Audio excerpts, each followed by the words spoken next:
an edit of that? Who was that? Was that Dolan? Dolan Dark? No, I can't remember where Planet I saw Dolan? it. But someone made like an edit of it, but it was like some other words, and it actually matched up pretty well. I was like, good job. You know who we still got to get on the podcast? A lot of people. We got to get Dolan Dark because he said he would be on the podcast and then just never really set that up. So I know a lot of people have said they'd be on our podcast, but we need to continue to have people back. I'd love to have Frank back. I miss Frank. Yeah, you actually got to get sushi with him. I like got sushi with him. I was violently ill that day, but I didn't want to cancel my plans because I hadn't seen Frank in like 6 months or like it had been a long time then because I don't know. It's just I'm horrible at like when me and another person were like, hey, let's hang out next week. Then neither of us were like initiated follow up on that, and then it's like, oh, okay, then nothing happens. I kind of do the same thing. I'm bad at initiating that second wave of okay, let's hang out. Yeah.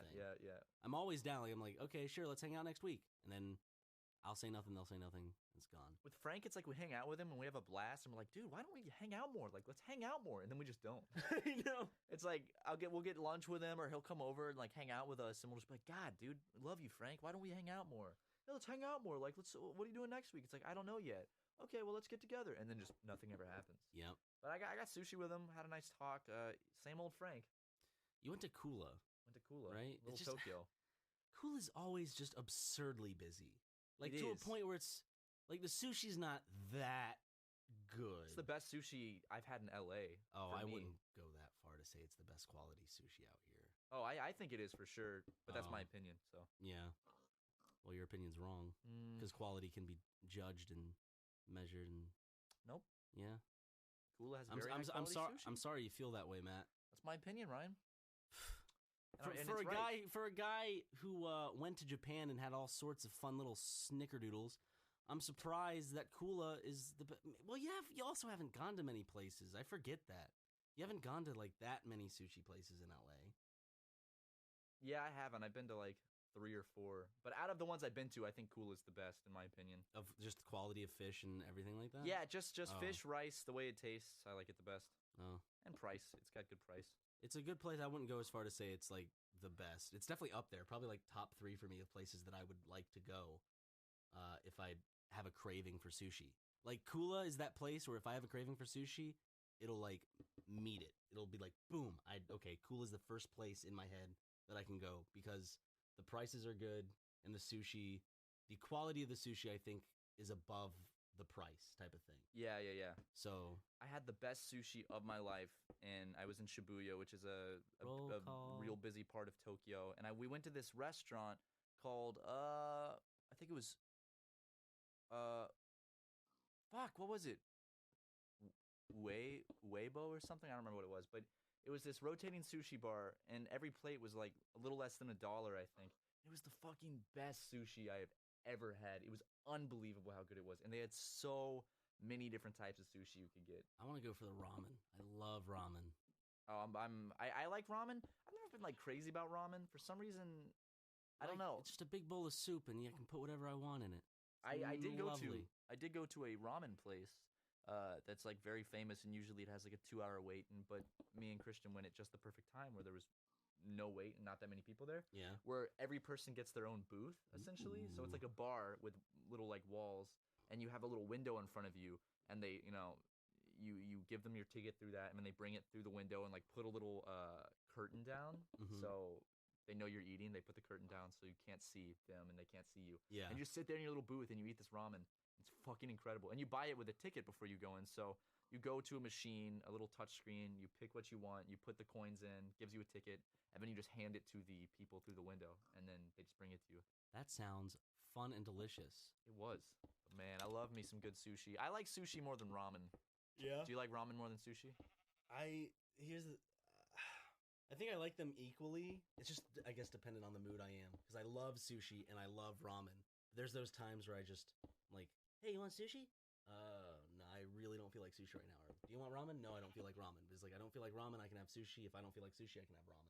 Like, here's the thing about me. It's like a trade-off. Just depending on my mood. I don't get it. I don't know why. Doesn't even matter how hard you try. Keep that in mind. I designed this rhyme to... Okay, I don't even understand why I'm not a huge fan of ramen, because I don't get why I wouldn't like it. It seems amazing. you know, it smells amazing. amazing. It is amazing, but I'm never in the mood for it, ever. Are you more a fan of like udon then? I like udon, but not even then. It's like, I have to be in the mood, and I'm not in the mood for it often, because, you know, like a lot of our friends will be like, let's go out and get ramen, and I'm always just like, neutral to it. I'm never like craving it, and when I do crave it, I love it, but other than that, I don't know, I'm not a big fan of ramen. Maybe it's because it's like too much, and I never finish it, so I'm always like intimidated by the ramen. I definitely crave sushi more often than I do ramen. Like I'll crave ramen like once a month. I'll crave sushi like once a week. Yeah, I crave sushi all the time. I could have sushi multiple times every week. Yeah. But whenever we go with Ding Dong and Julian, they get sushi, but they also get like these like dishes with like teriyaki chicken and stuff. I don't know how they shovel it down. I don't know. I was about to say, I've never seen two people eat as much sushi as those guys. They just put it away. I don't know where it goes. And like Ding Dong, especially like when we go to Curry House and he just gets the hottest shit and he's like, can it possibly be hotter? Everywhere we go, he gets it as everything as spicy as he can get, and he doesn't show a single like sign of like sweat or like a tear or anything. And he always says it's not hot enough. I want to peel back his skin to reveal a metallic undercover. He's like a robot. Some android created by Julian for Let's Plays for Chris. That's Julian and Chris came together and created Ding Dong they ordered a build your own robot kit and created Ding Dong. That's why how he's so good at video games. That's why his character's like a little alien. Yes, because he's not human. He's from another realm. Is he gonna listen to this and it's gonna hurt his feelings? And then he's gonna like be really awkward with us for a week and be like, Ding Dong, what's wrong? It's like, what you guys said on that podcast really hurt my feelings. And the way Matt was doing my voice just really I don't sound like that. We're terrible at impersonating him. I know. Chris can impersonate him pretty well. You should hear the awful shit he says about you, Ding Dong. But Ding Dong and Julian, I love you boys. I really do. We need to hang out more. Maybe we can have a fucking VHS movie night or something like that. I'm down for that. So they have a shit ton of VHS. We always say we're gonna have a movie night with them. Hey, Julian, because I'll forget. Text me to set up a movie night with all of us sometime because I need to start getting out more. Getting out, working out, having fun, passing out. There you go, baby. There you go. Let's all go over, watch movies, and let's drink grain alcohol. Hoo-hoo, hurrah, yay. Why would anyone drink grain alcohol? Well, I get it, to get drunk, but it's like, grain alcohol, that's pure alcohol, right? That's like 100% alcohol? I do not have the knowledge to answer that question. Okay, I think, if I'm correct, grain alcohol is 100% alcohol. It's like pure alcohol, and people drink that. I'd feel like just one sip of that, you would be completely just like on your ass, vomiting all over yourself. We should do that. We should do a gaming video. We should vomit all over ourselves? Yes, where we vomit all over ourselves before we drink the alcohol. Okay. And then we each drink a 2 liter of grain alcohol. Gee, we die. Yeah, you die. Your blood alcohol count would be like 8.0. I've told that story of that time that I downed like half of, like 3/4 of a bottle of Jack. That was a really disgusting story. So if you guys want to, it's on an earlier podcast. Go find it or something. Go find that one because that's a really gross story. Yeah, I have no idea which podcast that's in, and now we have 49. So have fun with that. It was an earlier one. I think it was in the teens. Probably. Someone in the comment section will say it. This is the one where Ryan tells the disgusting throw-up story. Yeah, so there you go. Or someone will post it in the Reddit one or some shit. Speaking of Reddit, I like it. Anyways, it's a good website. Yeah, 100%. I'm still waiting on my computer. Oh yeah, your computer's coming soon, isn't it? Yes, it should be here late next week. Hopefully, if all goes according to plan. God, he was supposed to be here like this week already. I thought. Yeah, I was supposed to be here. They just keep delaying it. Yeah, it's frustrating. I know. But I mean, as long as they're doing a good job of putting it together. That's the thing. I don't know. People are gonna shit on me. I'm not building my own PC. I'm not getting someone to help me. I'm having it built for me. I'm not going to even say the company because then I know there's going to be a bunch of comments that are like, you went with them? He went on Dell.com and got his own rig. My own special Dell. I went on Google Chromebook.com and got mine custom made for gaming and streaming and editing extraordinaire. All the people watching this on a Chromebook. I used to have one. How were they? How's the Chromebook? Give it an honest review. I returned it. You returned it? Yeah. So I guess that's not a good review then. No. Just because, like, I was in college and I'm like, I guess all I would need is to write documents and to go online. But then the simplicity is like, it's not the simplicity isn't worth the money. You want a computer, you want to be able to do a bunch of other stuff on it. Yeah, because even if you get a laptop and you tell yourself, "Oh, I'm only going to use it for taking notes or this or that," when you have it open, you want to do other things. You want to get at least like some other stuff, and then you get to the thought process of like, well, why don't I just have a good laptop that I can take notes on and also have this other stuff? So I ended up going back to a MacBook, which I still have, but the computer that I'm getting is definitely going to be Windows, because is Mac even good for gaming? No. Like, I know... I'm sure there's someone that could argue with you about it, but I think that Windows is always going to be superior for gaming. Yeah. In every aspect, I think. I think at my dad's house we have Linux or something. Oh, really? Like that. Yeah. Linux is good for programming. My programming friends have told me. I have no idea why we have Linux. We should just have Windows. It's easier. No, there's reasons for Linux. But for like a mom and pop. Oh yeah, for like your parents having Linux makes absolutely no sense unless they needed it for work or something. Otherwise, that's just why. Yeah, why would you? My dad needs to watch more monkey videos. That's what Linux is great for that. Me and my dad we love watching monkey movies. It's like monkey movies. Yeah, like King Kong. Dustin checks in. Yeah. Do you remember that? No. Dustin checks in. I know what you're talking about. We never saw that, but what we saw was Mighty Joe Young, Tarzan, King Kong, like all the King Kongs, the Planet of the Apes movies. I don't know, there's something about monkeys that are really cool. I forgot about Mighty Joe Young. You did? Yes, I just read with Charlize Theron. That is the first time I have thought about Mighty Joe Young in a decade. Really? Yes. Mighty Joe Young is I haven't seen it in a long time, but I just remember. God. Isn't the finale he has to like climb a Ferris wheel and save someone or some shit? I don't remember anything about that. That's the talking orangutan, right? No. Wait. No, that's Mighty Joe Young is this big fucking gorilla. It's like an oversized gorilla, but not to the point of being a King Kong size. Wait a second. No, I have seen Mighty Joe Young. What am I thinking of? It's like a chimp. Fuck me. What happened? A feather poked me. No. Think about what you just said. We'll feel the end of this. Oh fuck, that's sharp. Yeah. That's like a needle feather. It hurt. Anyways. That sentence is funny though. A feather poked me. Ow! Fuck!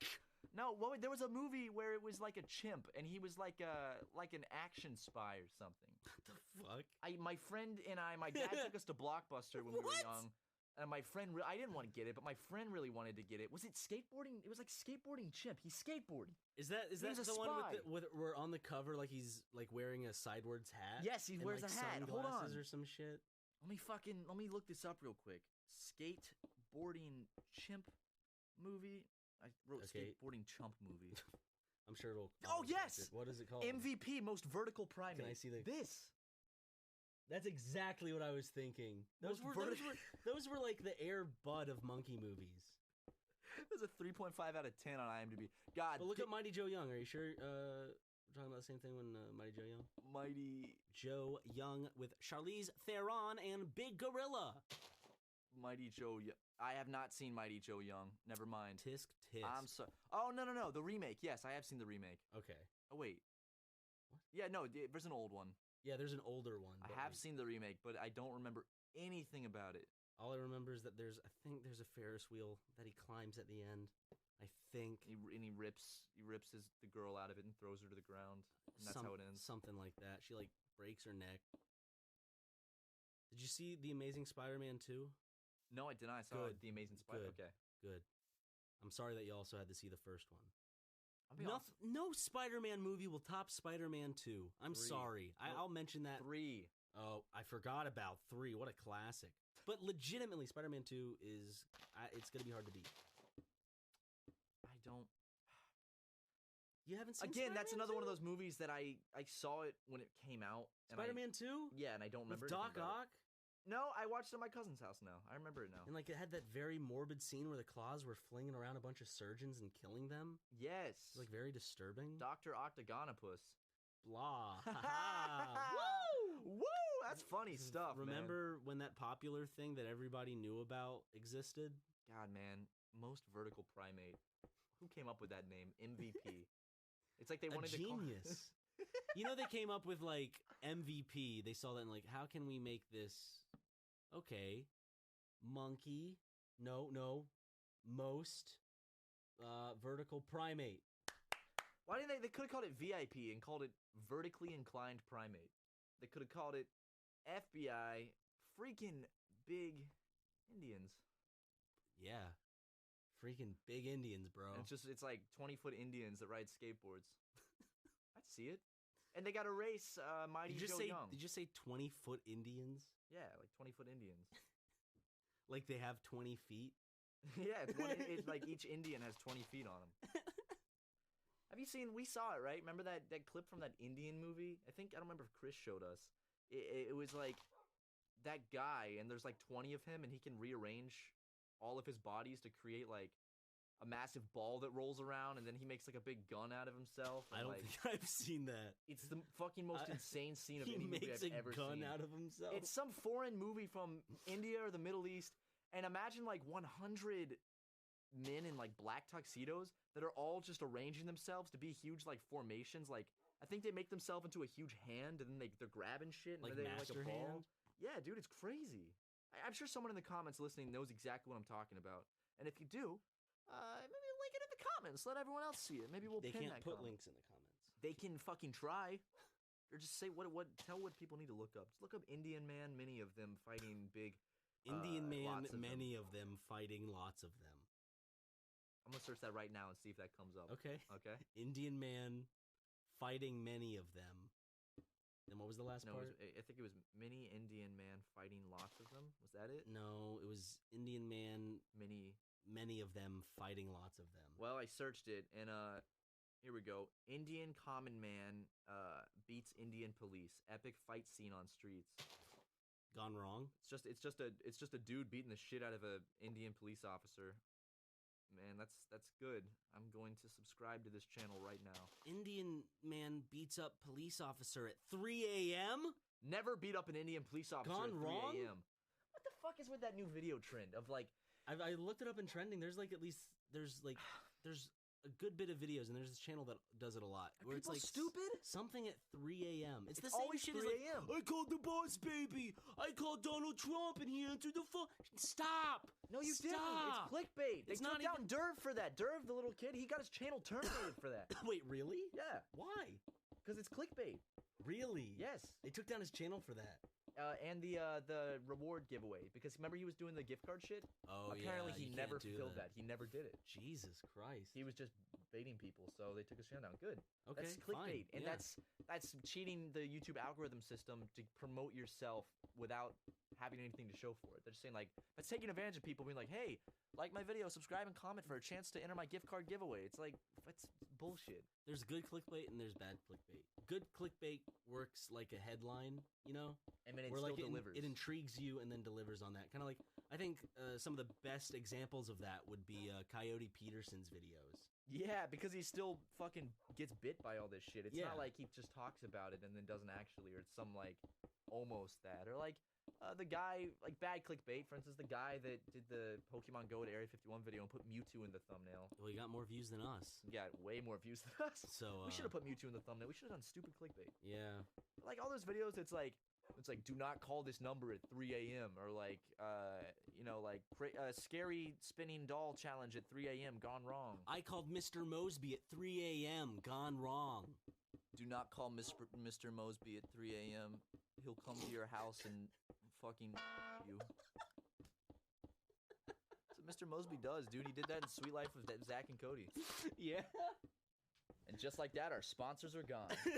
Whoa, did you hear that, Matt? What? It's the sound of change. No, that's the sound of a segue. Get on this segue with me, Ryan. Let's go to a new topic. Here we go. Slow down, mister. I got like a jacked up Segway with monster truck wheels. Why do they do a monster truck rally, but instead of monster trucks, it's guys on Segways with big monster truck wheels, and they're doing jumps and shit? Because then it would just be that scene in Spy Kids 3. That's essentially, remember they were standing on the top of those robots? Imagine that, but with Segways. That's essentially what it is. Oh yeah, I loved that scene where they were like, wait fighting. a second. What? Pacific Rim stole that idea. Whoa, Pacific Rim did rip off Spy Kids 3. I'm serious. What the fuck? Wait, Power Rangers? Did Power Rangers do that Zoids? too? They're all just a part of controlling Big Macs. It's whatever. Pacific Rim 2, I hope, is fun and entertaining. Pacific Rim 2. Pacific Rim 2. Which one? That specific one. I hope Pacific Rim 2 is good. I enjoyed Pacific Rim 1. It was fun. I'm not saying that like the story and shit was all that great. No. It was campy, and if you just take it like with that and like you go in accepting the campiness and shit, it's a fun movie. It's just good loud noises. Yeah, don't expect it to Good be like loud noises. It's Roger Ebert's review of Pacific Rim. Good loud noises. It's not like a good story, but it's a fun movie. So I also didn't like the acting in it. The acting was pretty bad. Unless we're talking about, is it Idris or Idris? Idris Elba? I don't know. You know what I'm talking about? Black man, yes. He does the whole like Independence Day speech type of thing. Where he's like, "This is the day we cancel the apocalypse." Was that in Pacific Rim? Yeah. Is that not from Independence Day? No, Independence Day is like, today is the day where we stand up and fuck! It's one of the most famous movie quotes of all time. And then they go and charge the alien army, and pull them out of their planes and hold them down and have sex with them. Whoa, dude. Careful there, man. That's They were blowing up the White House. That's true. If I could do it now, I wouldn't mind. I want the President of the United States to be blown up in his motorcade. Stop! This episode is sponsored by me. Pacific, but I like the actress in Pacific Rim. Forgot her she name. was Asian. That's not why. Are you sure? It's because she was in Pachinko the Treasure Hunter. What was her name? Pachinko is it Kamiko. Is it really Kamiko? Yeah, it's Kamiko. I thought so. I was about to say no, it's not. Kamiko. It's not Kamiko. Kamiko's the game we played. It's not Kamiko. Is it just? Oh, fuck! Why am I forgetting it? It's a good movie. There's a movie coming out that I'm very interested in. It's called Okja or something like that, and it has Paul Dano. Ooh. Has Jake Gyllenhaal. Looks like a really fun movie. I like movie. both those men. What's it about? It's like this hippopotamus-looking animal and this young girl, and they're like friends. And then it's about like people who want to use the animal for like products and stuff, and then there's other people who want to like save the animal. But I feel like it's this kind of like gray area of morality with all the different groups that want to use the animal for their specific purposes. And then it's this. You should look up the trailer. Actually, let's get his live reaction to the Oakjaw trailer. We'll be right back. He's going to watch it right now. Man, that was really good. No, you didn't watch it. You're going to watch it. Fuck you. I'm actually... Okay. Is it Paul Dano or Dano? Dano. Okay. I love Paul Dano. I want to see him in more shit. Oh, Paul Dano's great. I loved him in Swiss Army Man. I loved him in There Will Be Blood. He's a good actor. Did you see Little Miss Sunshine? I did. He was great in Little Miss Sunshine. That's when he can't be a pilot. He's a stupid colorblind idiot. He shouldn't have been born colorblind. Okay. All right, let me watch this. That looks awesome. Yeah, I'm super excited for it. Netflix puts out some good shit because they like Netflix is doing good. Because they can take risks, unlike studios. Because their movie, it's not like their movie didn't do well. It can only, I guess, be rated poorly. Yeah, but they're already getting money. Their money solely comes from the viewer base and like advertisers, I guess, and stuff like that. So they already have the money there. It's not like, we can't do this anymore because the funding for this show is bad, blah, blah, blah, the ratings, that type of thing. Netflix's original stuff is fantastic. I remember... Some of it is utter shit, though. Yeah, no, they have some bad stuff. But I remember when they first announced they were going to make an original series, I was just very like, I mean, it's never going to be as good as like a real movie or this or that. And they've completely... And a lot of occasions, proven that wrong. With I like Narcos. Narcos is incredible. That's a wonderful show. That was a fun show. If you like Breaking Bad, you should go watch Narcos. It's about Pablo Escobar, the drug lord from Colombia. The protagonist in that show is actually one of the antagonists in Logan. Really? Yeah. Which is I really still feel like you should give Logan a shot. It doesn't feel like a superhero, big bombastic movie. It's like it's its own. It's not like its own thing, but the genre is more like a Western. It's more of gritty, I guess. It feels like an actual story, and it feels like a legitimate movie than big fun action pack because it cares about the characters and it cares about what's going on. So I haven't seen Wolverine. Do I need to see any of the Wolverine movies first? I say no. You can go into it blind. Because that's what stops me with that sort of thing. Is like I don't care about Wolverine. I don't really give a shit. So I don't want to have to watch Wolverine movies just to see this one movie that I wasn't even super into in the first place. I feel like Logan definitely can stand on its own. You just, I guess, need to know, the basics about Wolverine, that he's pretty much invulnerable because, like, of this stuff. He's made out of what's the name? Antihistamines. Antimantium? Adamantium, yeah. And so that's, his bones are replaced with that, and he has, those claws. That's pretty much it. This is like one of those movies. The best way I could describe it is, imagine a movie where a superhero is past his heyday, and now it's just kind of like a more bleak kind of look and that type of thing. Well, everyone I know that's seen it says it's wonderful, so Yeah. I should give it a try. I recommend it. Did you see Watchmen? I did not see Watchmen. Ah, dude, big blue dick. I told you what I gotta do is I just have to make a huge list of all these great movies I haven't seen and just take like a month and just watch them all. So then finally, all these movies I've missed out on that everyone else has seen, I've seen them, I know about them.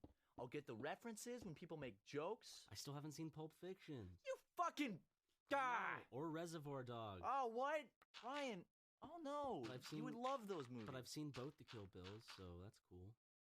Okay, so you've seen Inglourious Bastards. That was the first Quentin Tarantino. That was the first Quentin Tarantino movie I saw. So, and I think it's my favorite. Oh, I would not say. So far, it is my favorite. Yeah, wait until you see Pulp Fiction and Reservoir Dogs, because those are both fantastic. Okay, Tarantino but you movies. haven't seen Inglourious Bastards. I have seen Inglourious Bastards. Oh, have you? Just not all the way through. Yeah. I think I saw 2/3 of it, and then at the time when I was seeing it, I had to take a very important phone call, and my friends kept watching it because I wasn't going to make everyone stop watching the movie because I had to take a phone call of pressing matters. So I just went outside and took the phone call for like an hour and missed the whole end of the movie. Yeah. So, but you definitely, we need to watch Pulp Fiction. I've seen it like. That was one of those movies where my parents were out of town back when I was in high school, and I watched it for the first time just because I was bored, and I was like, I'll just watch Pulp Fiction because it's classic. I've never seen it. And I watched it, and I just remember by the end of it, I was like, oh my god, that was an incredible movie. Yeah. And I remember like I called my dad the next day and talked about it with him. He's a great director, so. He is. I love Tarantino. I feel bad that I haven't seen the stuff that he's, I don't know. Pulp Fiction's his biggest. It's like thing, if you talk to me and I say that I like movies and I like Quentin Tarantino as a director, but I haven't seen Pulp Fiction. I know a lot of people are just rolling their eyes and then just gonna kind of. There's those types. You don't have to see every major like big famous movie to I feel like it helps talk though. about movies. Yeah. It definitely helps, but I mean, like, you're still young. Yeah, I'm gonna go see Baby Driver tonight. I'm so fucking excited. Oh yeah, for that. I want to see that really bad. I'm gonna go see. If you go see it again, I'll see it with you. I can't tonight, but I'm probably 100% going to see it again because it's Edgar Wright, and as long as it's entertaining, I'll go see it again. I've been a fan of all of Edgar Wright's films. From Shaun of the Dead, Hot Fuzz, Scott Pilgrim, The World's End, Scott Pilgrim. Man, dude, it's almost like we should do a movie review series. I know.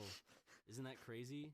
I have mentioned that I'm going to do like movie discussion streams. So it's like I'm definitely getting more into that mindset of I want to do something in terms of discussion with movies, and I really want to do a show on Super Mega.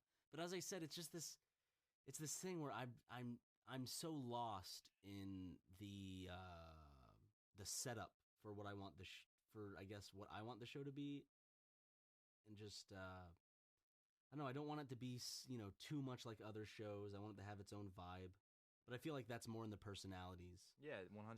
It's just one of those things, too, where it's like the moment I start talking about movies, I'm just, all of a sudden, I'm afraid that, I know it won't do this, but it's still a fear that it'll take some of the enjoyment out of it because then I feel like my views are going to be looked under a microscope type of thing. Well, you don't even. I mean, at the end of the day, they're just your opinions on a movie. Yeah, it's just so those. Like, those if someone else doesn't like them, obviously people are going to disagree with some of your movie opinions. Yeah, because they're your opinions, and that's what opinions are, and people have different opinions. So I'm just more a fan of discussion rather than how could you think that movie was bad or good. I've done that before, but that's with like stuff where the movie is obviously like horrible. And people are like, "What?" It was Like, my mom does this. She went to go. Oh, there's some movies that she sees, and I'm just like, what? She's like, it look. Oh, what was it? She was like, you want to go see Boss Baby? I'm like, what? She goes, it looks funny. And regardless of your opinion of Boss Baby, you know, I saw it. I mean, it was all right. It was what it was. But if you look like at a trailer to that stuff and you're like, that looks fun, I'm like, what? Does it? I guess the marketing is not, you know, definitely not geared directed towards a 23-year-old man. So obviously I'm not gonna like it. But as we've mentioned a ton of times before, you know, being a kids movie is no excuse for a movie to be lazy or pandering in that sense, because there are tons of kids movies out there, even back with Disney and stuff like that, like classics that had a more kind of adult storyline. Even though I guess the only thing that made them feel like kids movies is they didn't curse and they had songs in them, but the songs still, I don't know. There's that difference, you know, when you go see a kids movie and at this age and you're like, this feels weird seeing it. I feel like I wouldn't feel that way if I went to go see The Lion King or something like that. Or like the Rugrats movie. Yeah. Yeah. Or just like those types of films. But like today when I go see a kids movie, I definitely feel like there's this big disconnect between my age and because they're more marketed towards actual children now, I feel like. I mean, maybe they were and we just grew up with them, so it doesn't feel that way. But I just feel like a lot of movies are more marketed directly towards young kids. Like dumb young kids. Yeah. Go eat it up. Instead of like, let's make a movie that kids can enjoy and also their parents going to see it with them will enjoy type of deal. Like a family movie. Yeah, a family movie, not a kids movie, a family movie. That's a good separation. And I feel like more of them are switching over to the kids side of the spectrum than just kind of keeping it, you know, family film. Yeah. So, you know, we're both wanting to do this movie review series. I know it's like you guys have been saying you're going to do this for a while. Eventually, it's going to drop on the channel, and you guys will be like, oh my god, it's finally here. Get 3 views. Yeah, and so, I mean, it's eventually going to drop. In terms of when, hopefully soon. We're still wanting to do it, just know that. But, we haven't forgotten about that. But yeah, you know, guys, it's been a fun episode. Just talking about movies and all sorts of fun stuff. A lot of movie talk in this I do like fun stuff. I like fun stuff, and I like soft underwear, Ryan. Yep. So go if you guys want some soft underwear, links in the description. Just go check it out. Just go click that little thing. /super mega. Also, guys, keep on the lookout for a new video coming soon with me and Ryan and Christopher O'Neill. Hopefully, it'll be out within the next 2 weeks. And it's not like one of those vlog videos. This is actually as we said, a little return to sketch comedy. Yeah, something we haven't done. It's a style of video that we haven't done in 2 years. And I'm confident that people will like it. Yeah. I'm happy with it. I'm definitely happy with it. This is we're coming back with something. That's all I'm saying. It's not like we're dipping our toes in the water. It's, you know, it's not like we've been gone for a while. Let's just test out what we're doing. We're going all out. Just throwing the door right back open. So keep on the lookout for that. That's going to be dropping soon. We still have a little bit more to shoot. It's not fully done. We got to finish some other aspects of it. But we've already been messing around with the footage and everything, and I'm very excited for it. So you should also be excited if you want, or if you don't want to be excited, go ahead and just crush my dreams. That's fine. But guys, thank you so much for listening. As always, if you haven't, go ahead and subscribe on that subscribe button. If you want to subscribe, that would really be cool. And you know, we got episodes of this podcast. Yep. So if this one seemed boring to you, or you want to hear more topics, we have a million other things. We've talked about everything on this podcast, it seems. Yeah. From this to that, everything.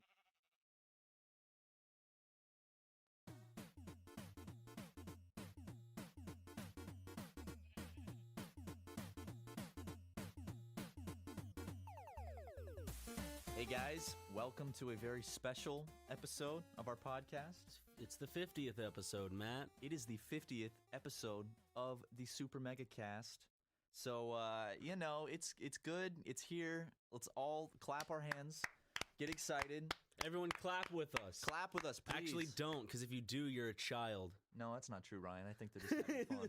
But we have a 3-page list of questions that we got from our subreddit, thanks to those who participated. Yeah. And we're going to be answering them on this special podcast. Yeah, you know, we said it's episode number 50. Let's do another one of those Q&As we do every now and then, and what's a better time than the 50th episode? So we got all these nice fancy questions. Thank you guys for everyone who submitted a question.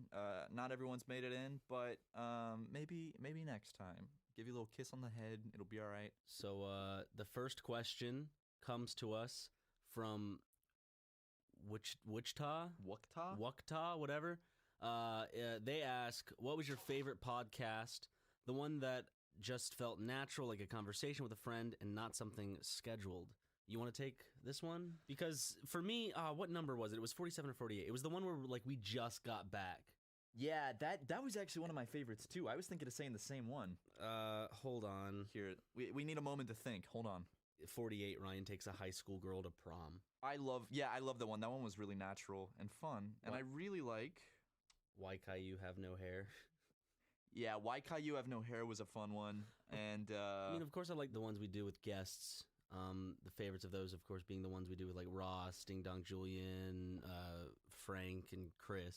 Yeah, I was going to say probably my favorite episode is between 42, which is the pitch with Chris, Ross, and Julian, or I don't know. I like Why Caillou Have No Hair. Yeah, I think that one's fun. That one's a good one. Which one is the one with all those like moments, like all the improv and like just a bombastic sort of? That's Ryan Takes a High School Girl to Prom.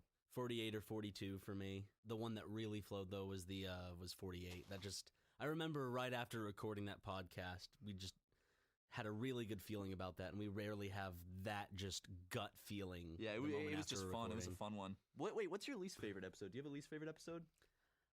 There's a lot of episodes that I'm not going to call filler episodes, but just don't have those classic beats or moments. Yeah. And I can't sift through them in my head to remember which one's which, because eventually all those conversations, since you know you and I are in every episode, all those conversations kind of meld together. Yeah, I can't remember like what happens in any specific podcast, because now that's probably why some of our favorite are like the most recent. Yeah, that's totally true, because we actually remember those. Yeah, but seriously, with every episode usually being close to an hour. I mean, back in the earlier days, we had some that were only like 30, 40 minutes, but for the most part, around an hour. So yeah, it's got to be at least 45 hours worth of podcast, probably. It's a lot of content, which I remember. I used to love listening to the podcast. I listened to the RT podcast a lot, and I would just, on long road trips, like to Charleston, like that 2-hour drive from Columbia to Charleston, because it's just a straight line. It's a straight shot, yeah. I remember just listening. I would listen to probably about 1.5 to 2 Rooster Teeth podcasts, because they're pretty long. Yeah. Like an hour and a half or so long. But thanks to all those who actually do tune into every single podcast. Yeah, seriously, without you guys listening and continuing to listen,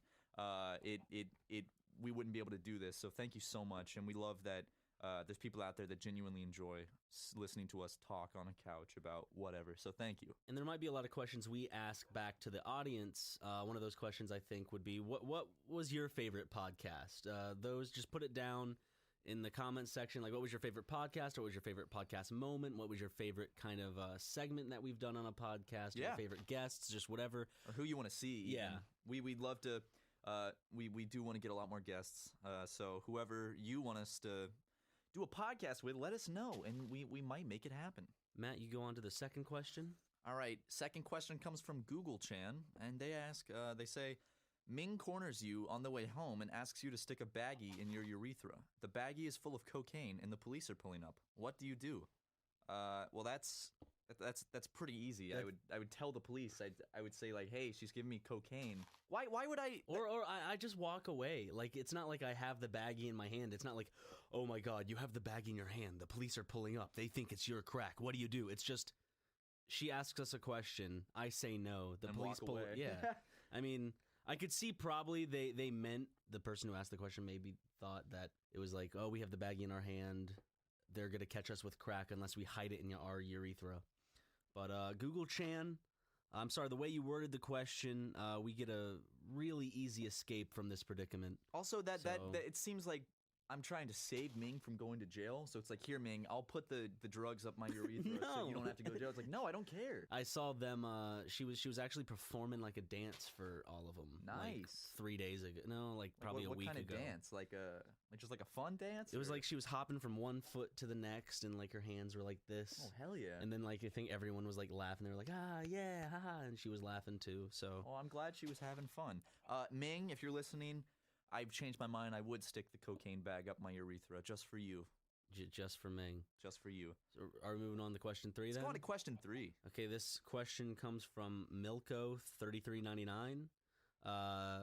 So this is a 10-parter. Oh, geez, yeah, right it is. Here. So the base question is, who would win in a fight in these scenarios? First up is Matt versus Ryan. Okay. I think you and I are biased on both of our parts. Of course, I would say me and you would say you. But no, I would say you. Really? Yeah. I feel like you have bigger than me. I am bigger. I have a lot more momentum on my side, but you have reach, which I think would help you. You also have agility, which you have over me. I do have agility, and I have sharp elbows. I could elbow you in the face. You have better endurance. But if I hit you with just the momentum that I have, and me being a heavy person, that would cause more damage. Yeah, and you could take me down pretty easy. Yeah, so I'd say more than likely me. But I still think you have a good, like, I think you have like a 40%, 45% chance in winning. Okay, yeah, I'd say probably 45% chance. But odds are, if we got in a fight, you would probably win. Yeah. Number 2, it's Matt and Chris versus Ryan and Julian. I don't know. I think you guys would win this one because you guys are both big dudes. Yeah, but then I mean, Chris is a pretty hefty man. Yeah, but I don't know, tall. man. He's taller. Julian. You would have agility and height. He would have height and kind of heaviness, and then we would have both of our heavinesses. I don't know. That one's tricky. That is a tricky one. That is a tricky one. I don't know. The only way to really settle that would be to actually do it. We should set that up. So I guess let's split it up. Would it be kind of you versus me and Chris versus Julian, or what would be the better? I don't know. I think it's just they put us in a pit and say fight. I'm gonna say tie. You know what, dude? I'll go with a tie on that one. I think we'd all tie. come to a nice agreement and say let's stop fighting. Yeah. All right. What's number 3? Number 3 is the Oni Plays crew versus Super Mega. So obviously they would win because it's have 3 people. Yeah, it's 3 people. I mean, you think Ding Dong could throw a punch? I'd swing one punch and he'd be out of the ring. Yeah, Ding Dong would be on the fucking little pussy. I'm kidding. That's all I gotta say. But honestly, yeah, the Oni Plays crew would 100% win in that. They have more people. What's next? More manpower, you know? Yeah. All right. Number 4 is Chris, Ding Dong, and Julian, and Ryan. So it's the guys from Oni Plays and you versus 5 me. 5 Matts. Here's the thing. There is more of you. Yeah. There's one more of you, which means that it would be 1v1, 1v1, 1v1, and then 1v2, right? Yeah. I think I would win. I think the Matts would win in that one simply because each of you would have to be fighting one of me, and if you put yourself at a 45% chance of losing to me, you know, I feel like each one of you is fighting one of me, and then there's an extra version of me just running around helping me take out the other one. So you could be fighting one of me by yourself, and then another one of me runs up and hits you in the nuts, smacks you in the face. But it also depends on who that 5th person goes after, because I don't know, it's a tough fight. I do have to give the 5 Matts the upper hand. I think there is a 60% chance a 70% chance the 5 Matts would win. I'd like to see one of those high-quality simulation channels. Simulations of this. Yeah, that would be cool. I can send in all of my measurements for someone that wants to do that. So what's the next one here? We got Matt versus Ryan, but they're both tied to chairs. You have longer legs, so you would win that one, 100%. You think so? The best I could do would be to first charge you, but if you step out of the way with your long spider legs, then I fall down on my face, and then you can stomp my head in. I could do that, and also I'm skinny, so I may be able to slip out of the ropes, that I'm tied to. Let's just pretend that these ropes are. This is the fight. We can't get out. We're secured to these chairs. Yeah, like handcuffed and everything. I still think you have the upper hand in this fight. I don't know, because I could bounce around more because I'm lighter on my feet, and I could kind of run, but I don't know. If you came down on me with the weight of you in the chair, you could really do some damage. I could do some damage, but I fall easier and harder to get up. Yes. So I'd say Matt. Matt would win with the chairs thing. Yeah, that's a tricky one. I really don't know on that one. Oh, here we go. Ming versus Matt and Ryan. I'd throw up a red blanket. She'd charge it. I'd do it out of the way. I don't know, dude. I've seen her when she gets like aggressive late at night. She's kind of scary. But I think that's her downfall. It's her irrationality that would cause her to kind of misstep. That's true. That's true. Her judgment might be impaired. So I think just because of the fact that she's most of the time impaired, I think you and I have the upper hand. I like how this conversation is us talking about if we would be able to beat up this poor homeless woman. This is the question asked. Yeah, we didn't ask these questions. We didn't bring it up. Okay, number 7. Tin Mings versus everyone from Game Grumps, Oni Plays, and Super Mega. Oh, shit. Okay, so everyone on our side is 13 people fighting Tin Mings. But Ming could go for the jugular. That's what I'm saying. Is like she would bite. Like she would fight dirty. She would. And here's the thing. Let's say she goes for like Chris's jugular. Chris falls to the ground bleeding. That's gonna I have to stop fighting. We have to stop fighting to help Chris. There's no way we could stop fighting. Exactly. Because the moment we go down to help him, she bites out our jugulars. Exactly. So I don't know. Ming might be able to win that one. All 10 of them. Okay. That's a tricky one. I'm gonna go with Ming just because it's kind of like a running of the bulls situation. Exactly. Number 8's pretty good. Okay, it's number 8 is Matt and Ryan versus Ray William Johnson. He's a pretty stout dude. He'd win. He's pretty solid. I just gotta say, Ray William Johnson would kick my ass, beat the shit out of me. But I think if you and I team up, we could. All I would have to do is hold him down, and then you stab him with your limbs. I think if this was a match to make the funniest videos, he'd probably have us beat pretty quick. What's number 9, Matt? It's Matt and Ryan versus the entire cast of Pixar's Cars. They'd the cars would win. They'll run us over. Kill us. What am I gonna do? Kick the hood? And I just watched a bunch of videos of people versus cars. People never win. Are you sure about that? People never win. People never win because it's like 3 tons of steel. You're a little fleshy human. All right, and then there's one more, and it's Ryan versus my dad. And by my dad, that means Milko 3399's dad, not my dad. So it's an Australian dad. Yeah. Because they say that their name is Dan in Australia. Okay, so it says that their dad hits pretty hard. It says Ryan versus my dad, and then in parentheses, he hits pretty hard. I don't think I can go up against dad's strength. Dad's strength is big. That's tough stuff. I'm gonna say your dad would win. Yeah. Just because any dad, dads are strong. Your dad's smaller than I am, but he'd kick my ass. He's got dad's strength and he has training. Yeah, my dad's done Aikido for like 30 years now, so. On to the next question, Matt. Yeah, so Dan from Australia, there's your answer to all those. I hope that was sufficient. But now we got a lot more questions to get through. That was the big long one. Now we got plenty more. Okay, so Pinhead Larry, they ask, "Hey guys, congrats on 50 episodes. My question is, what is your favorite LA and or South Carolina restaurant to go to? What do you usually get when you go? Once again, congrats."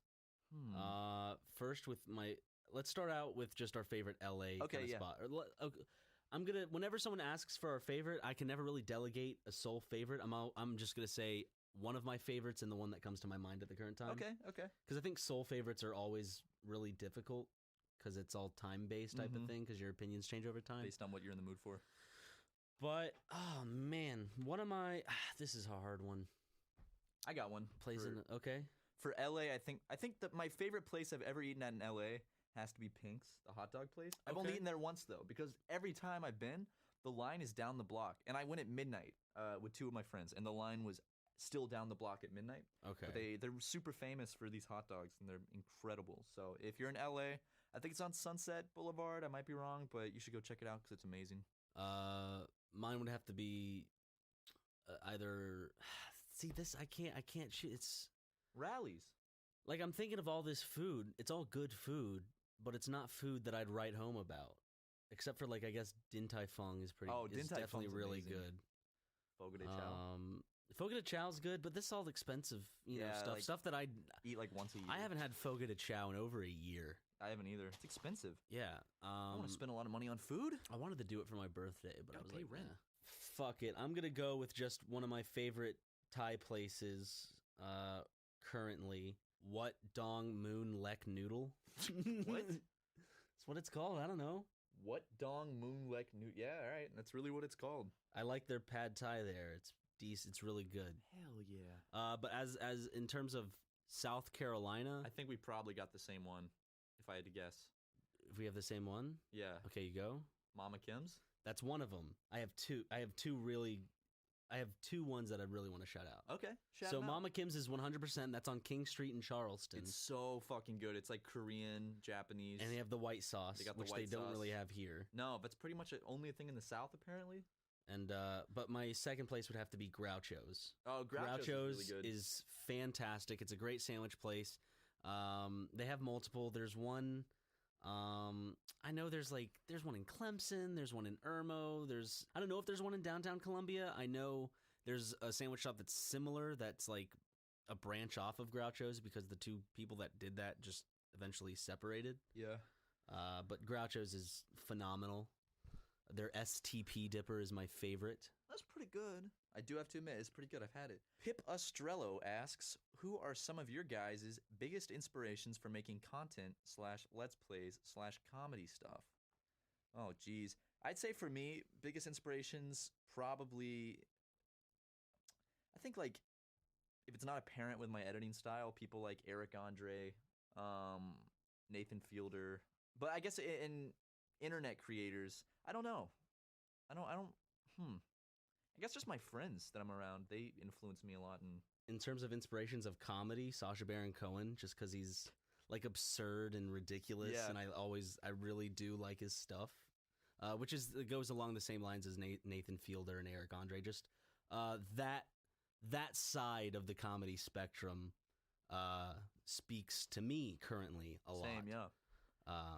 So when it comes to making Let's Plays and stuff, Who's your biggest Let's Play inspiration, Ryan? I wasn't inspired to do Let's Plays, and I don't think you were either. This is just a medium that is successful, and we found that we could put our own, not spin, but put our own, oomph into it, because Let's Plays are solely based on personality, and a lot of our personality comes through, of course, the commentary and through the editing. Yeah, yeah. So I would honestly just say that when it comes to like making content, biggest inspiration I think just comes from the people I work with and I'm around, just my friends and stuff. I don't really get that much from, like the big people. Yeah, that's kind of what I was trying to say. Like more of like the people I'm around, because you can hear us. Like when we do stuff with Chris or Julian, you can hear it, kind of sprinkled out through the channels. Like it's like a give and take. Yeah, because it's people that we're around frequently, so Yeah. our humors kind of merge together. Yeah. And we all take stuff away from each other. Thanks for that question. Next question is Gralcore, Rawcore? which is like a Marvel supervillain, it sounds like. Their question is, ever going to have your parents on Super Mega? Sorry, I threw up a little in my mouth when I was reading that. Just spit I it out. legitimately did. Yeah, That it wasn't wasn't a reaction to the question. It Yeah. was just... For me, no, I don't want any of my parents on Super Mega. I could maybe one of their voices if I call them, of course, like we do from time to time. But I don't want any of them to be like a main focus of a video or anything like that. Yeah, honestly, like, if my dad or mom wanted to come on, like, if they actually wanted to, I would totally let them, Mhm. like, do, like, a podcast or something. Only if they wanted to. I wouldn't want to subject them to that. I wouldn't do otherwise. anything where their face would be shown. Oh, no. I would only do audio. Yeah. I don't want my sweet parents to be ruined by the internet, which they already have been. Yep. So thank you guys. That's I am, great. I am to blame for that, too. A lot Yeah. of the blame falls on myself. So, Mom, Dad, I love you. I'm sorry. I love you too. Critzy Anus 01 asked, what's your go-to joke? These nuts. Yes, it is, isn't it, Ryan? Yeah, It certainly is. Never gets old. No, but the next question would be HTE _ Dongening 2? Dongening 2. The Dongening The 2? Dongening 2. They Okay. spelled the wrong? Okay. That's an odd way of doing it, but I don't judge. When do you guys plan to start playing Pikmin 2? We need those small, colorful, blah, blah, blah. Okay. You said you need those small, colorful carrot slaves to make us do the haha funny. Pikmin 2. I would like to start Pikmin 2 like in August probably.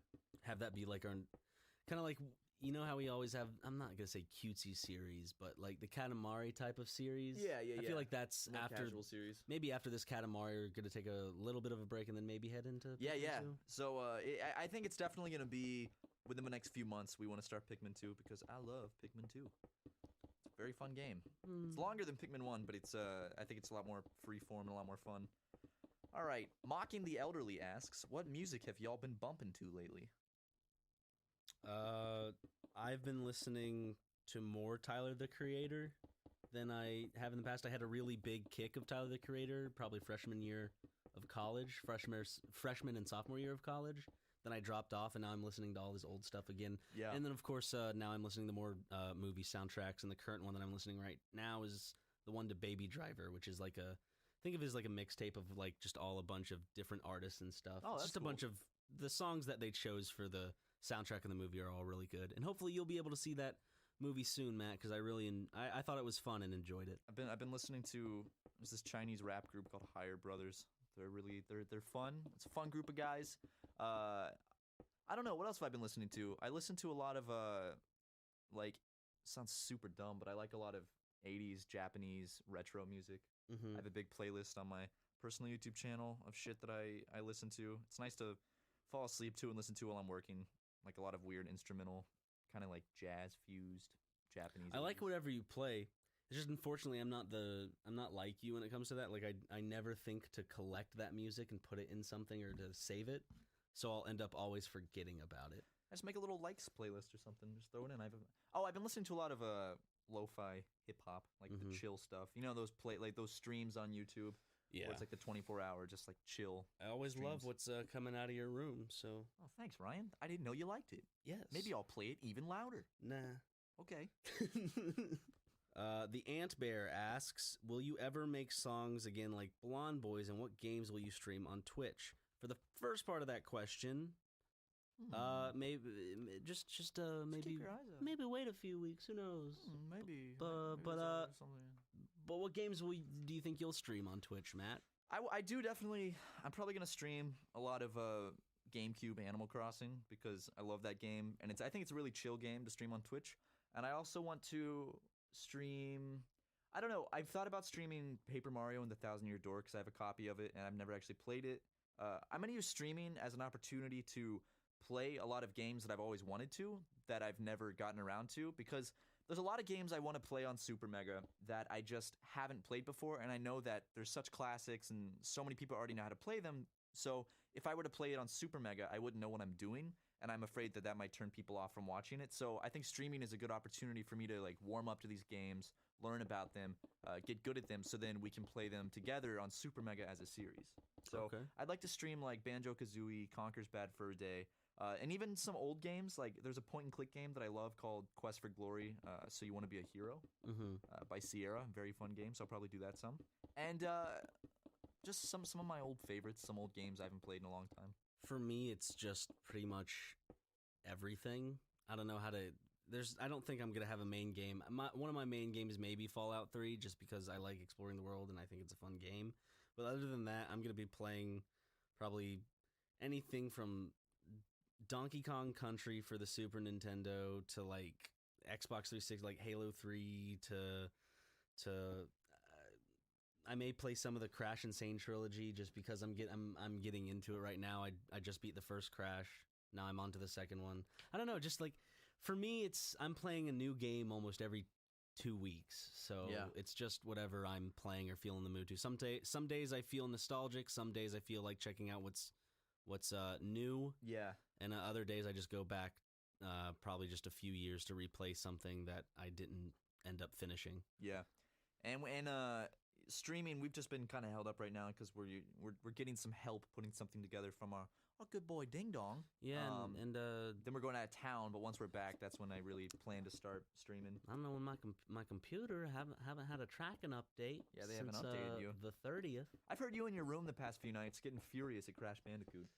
Yeah, that's because the first there's explanations for that. I mean, Ding Dong just explained it really well on Twitter, just about kind of like the platforming jumping mechanics, mainly due to the, I guess, hitboxes of the game. They're no longer, they're oval shaped or egg shaped, so it allows you to slide off of objects more. Yeah, just stuff like that. So, and it's precisely what I thought, because when I was having a lot of troubles, I'm like, this seems a lot more frustrating than it should be. I looked online, and the 2 levels that I was mostly having problems with were the 2 exact levels that other people were having problems with due to these changes from the originals. Yeah, I can hear you in there. Just. I know. I just because it's like, for me, like when I start dying and dying again, I start wanting to go through the level faster because I'm starting to learn it, which then it makes me fuck up. Yeah, you slip easier. up more because of that. So it's then I just have to take a deep breath and I'm like, okay, breathe. Play like you did the first time, cautiously. Yeah. Because I can't play the game fast yet because it's not like Halo 3 or Left 4 Dead where I know the levels beat by beat. Yeah. So it's definitely it's a great platform because I lied. I said the only Crash I'd ever played was the what the fuck was that one? It was one for the PlayStation 2. It wasn't any of the 3. Wrath of Cortex Or something like that. And then I did play a little bit of Crash Bandicoot 2 back in the day. Yeah. I just remembered that because I was playing. I was like, this seems a lot familiar. I think I played like the first round of levels in it. Yeah.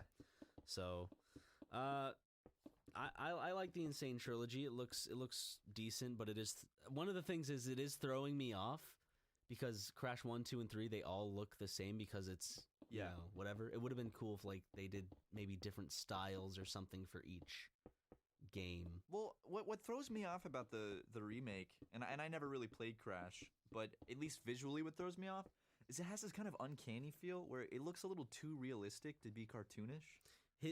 His fur looks odd in certain points of the game, like it's double layered almost. Like there's fur. I don't know. This might be like, well, duh, Ryan, but I don't know. See if you can get what I'm trying to say with the words that are in my head. It's like there's fur within the fur. There's fur under the fur. It's like this.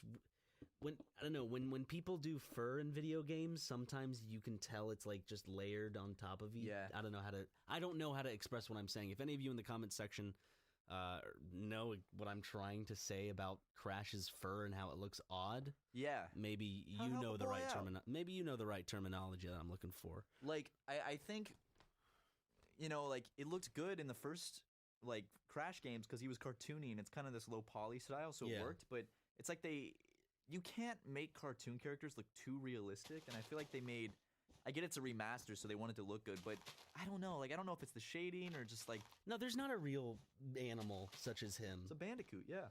This question comes from Facelit. What is your guys' opinion... Okay, Jesus. What is your guys' opinion about React channels? Do you guys support them, or do you think they hinder YouTube's image? Matthew. Yeah, React channels. I personally hate React channels because I think they're just stupid. It's just...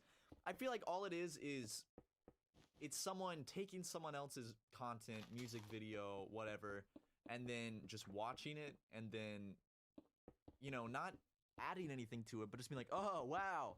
Oh, yeah, that's funny. That's good. And it's like you're just using whatever the original video was to get views. Like, I don't get why people watch them. No one wants to... Well, obviously, it's not true because they get a lot of views. I feel like, why would anyone want to watch some guy with a shitty webcam? Because the people who watch them don't have... They probably have friends, but it's the same thing as like when you show a friend something, you want to see someone else's reaction. Oh, is that what it is? I think that's very close to why people watch those. It's not like, how is he gonna react to this? It's like, oh, I wonder what's going on here. I also personally don't like React channels. I do watch one for just guilty pleasure, just because I like the dictation this person uses. The channel's called Beyond the Trailer. It's just this it's this woman who reacts to movie trailers and then gives her opinion. I don't agree with most of her stuff, but there's something... Okay, let me show you. This is how she talks. I don't know what it is. She's like very... Oh boy, she's just always 100% in the zone. She talks like a news anchor. Now, I'm not sure what I felt about this movie trailer, but it seems to me like she talks like that, and I just get a kick out of it. So let's do our movie review series like that. We can have her on as a guest. Yeah. There's all these people that I would actually legitimately like to have on as guests. Oh, I would love to. Even though like they're not YouTubers I watch all the time, they're just people that like I used to or like I just know of, and I'm interested on their side of the YouTube scape. Yeah, you know, of course I would love to have Doug Walker if he doesn't hate us. I would love to get Doug Walker on. I love you, Doug. Please come on. Come on, buddy. Doug, we love you. Okay. Fuck Tyler asks, are you going to do the 50-part Minecraft Let's Play? The one that someone said that they would give us $200,000. If they give us $200,000, then 100% yes, we will do. Of course I would. We will do a 50-part Minecraft Let's Play with each episode being anywhere between 20 to 30 minutes. No, I'm silently shaking my head. But for $100,000, Matt, you wouldn't do that? They didn't ask for them to be that long. Just make them regular length. You don't need to. See, they didn't say that. Let's rewind this. Yeah. They'll be anywhere between 5 to 10 minutes. Just 10 to 15. 5 to 10 minutes. 10 to 20 is a good length. That's 5 to regular. 10. We can't make money off of that. We're already getting a bunch of fucking money from this series. But we can make more money. You fucking stingy little. Fine, I'll keep all the money then. What? It doesn't work like that. I'm trying to make us more money over here, and you're just throwing my ideas down the drain. If that dude actually is serious and would give us $200,000 to do a 50-part Minecraft series, why would I ever say no? That's just free money. And we can't to play a game that we already enjoy. Yeah, and we can't. Only thing is, like, we can't make fun of it, and we can't make Minecraft jokes. No, that's fine. Fuck it, dude. $200,000. Each of us get $100,000. Yeah. If that guy is serious, please shoot us an email. I really hope he's serious. Please. Like, I really hope he's some nut job who just has a lot of money, and then actually he's like, yeah, here you go. Next question comes from Sody Pops. I slapped my leg there. If you heard it, if you heard it, leave a comment below. The question is, does Julian have bigger nips than Chris Chan? We looked up Chris Chan's nipple size, and Matt, I do have to say they're about the exact same size. Honestly, very close. I would need more of a side-by-side comparison. Julian's not here. I can't look directly at his nipples. They both have big areolas. They're very big nipples. I would say they're probably about the same size. Yeah, 100%. So there you go. Yep. Next question. All right. RH1801 asks, what's the name of the music at the beginning and ending of each podcast episode? Matt, what's the name of the music? The music is called Sunny Side Up by Jim... Fuck, I don't remember his last name. It's like some Polish last name that's hard to say. So, thank you, Jim, for the song. It's pretty good. And we bought your license for it, so don't get all angry at us. No, he already tried to. Yeah, he messaged us one time and was like, "Where do you have a license for my song?" And I was like, "Yeah, I bought it. Here it is." And he was like, "All right, have a good day." So, yeah, that's the song. So, has anyone found this yet? Like, if I go to the video and see the comments, are people all gonna be posting hilarious super mega references? Let's see. I'm here from Planet Dolan. Oh fuck! God damn it, Planet Dolan! Did you? That little son of a bitch. We're gonna kill him. We're gonna kick his ass. Okay. Well, the next question is from Leroy, who asks, "What does Ryan think of the Halos made by 343 Industries?" I'm personally not a fan. They're fun games for, like, if you're playing with split screen with a friend, I guess, and you're playing like custom games, or if you're playing online with friends. But overall, I've been disappointed by their games. So I think Halo's not dead, but to me, my interest is just gone. Like the golden age of Halo I have no interest in Halo just because it's not the same.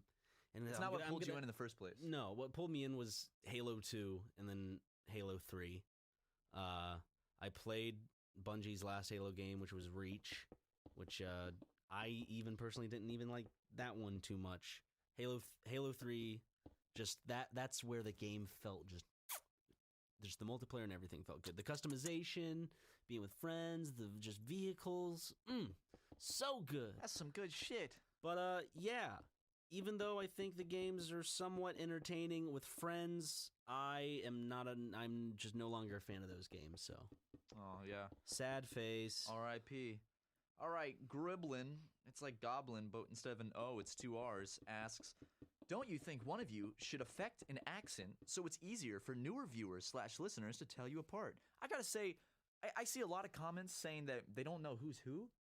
And I get like we're both white dudes, so maybe it's hard to tell our voices apart. But I honestly do feel like our voices are different enough to easily tell them apart. I feel like we definitely have different inflections in our voice. Yeah, you have kind of like a deeper, not I guess a little raspier. Is my voice deeper than yours? I think your voice is definitely deeper than mine. I always thought yours had more of a bass to it.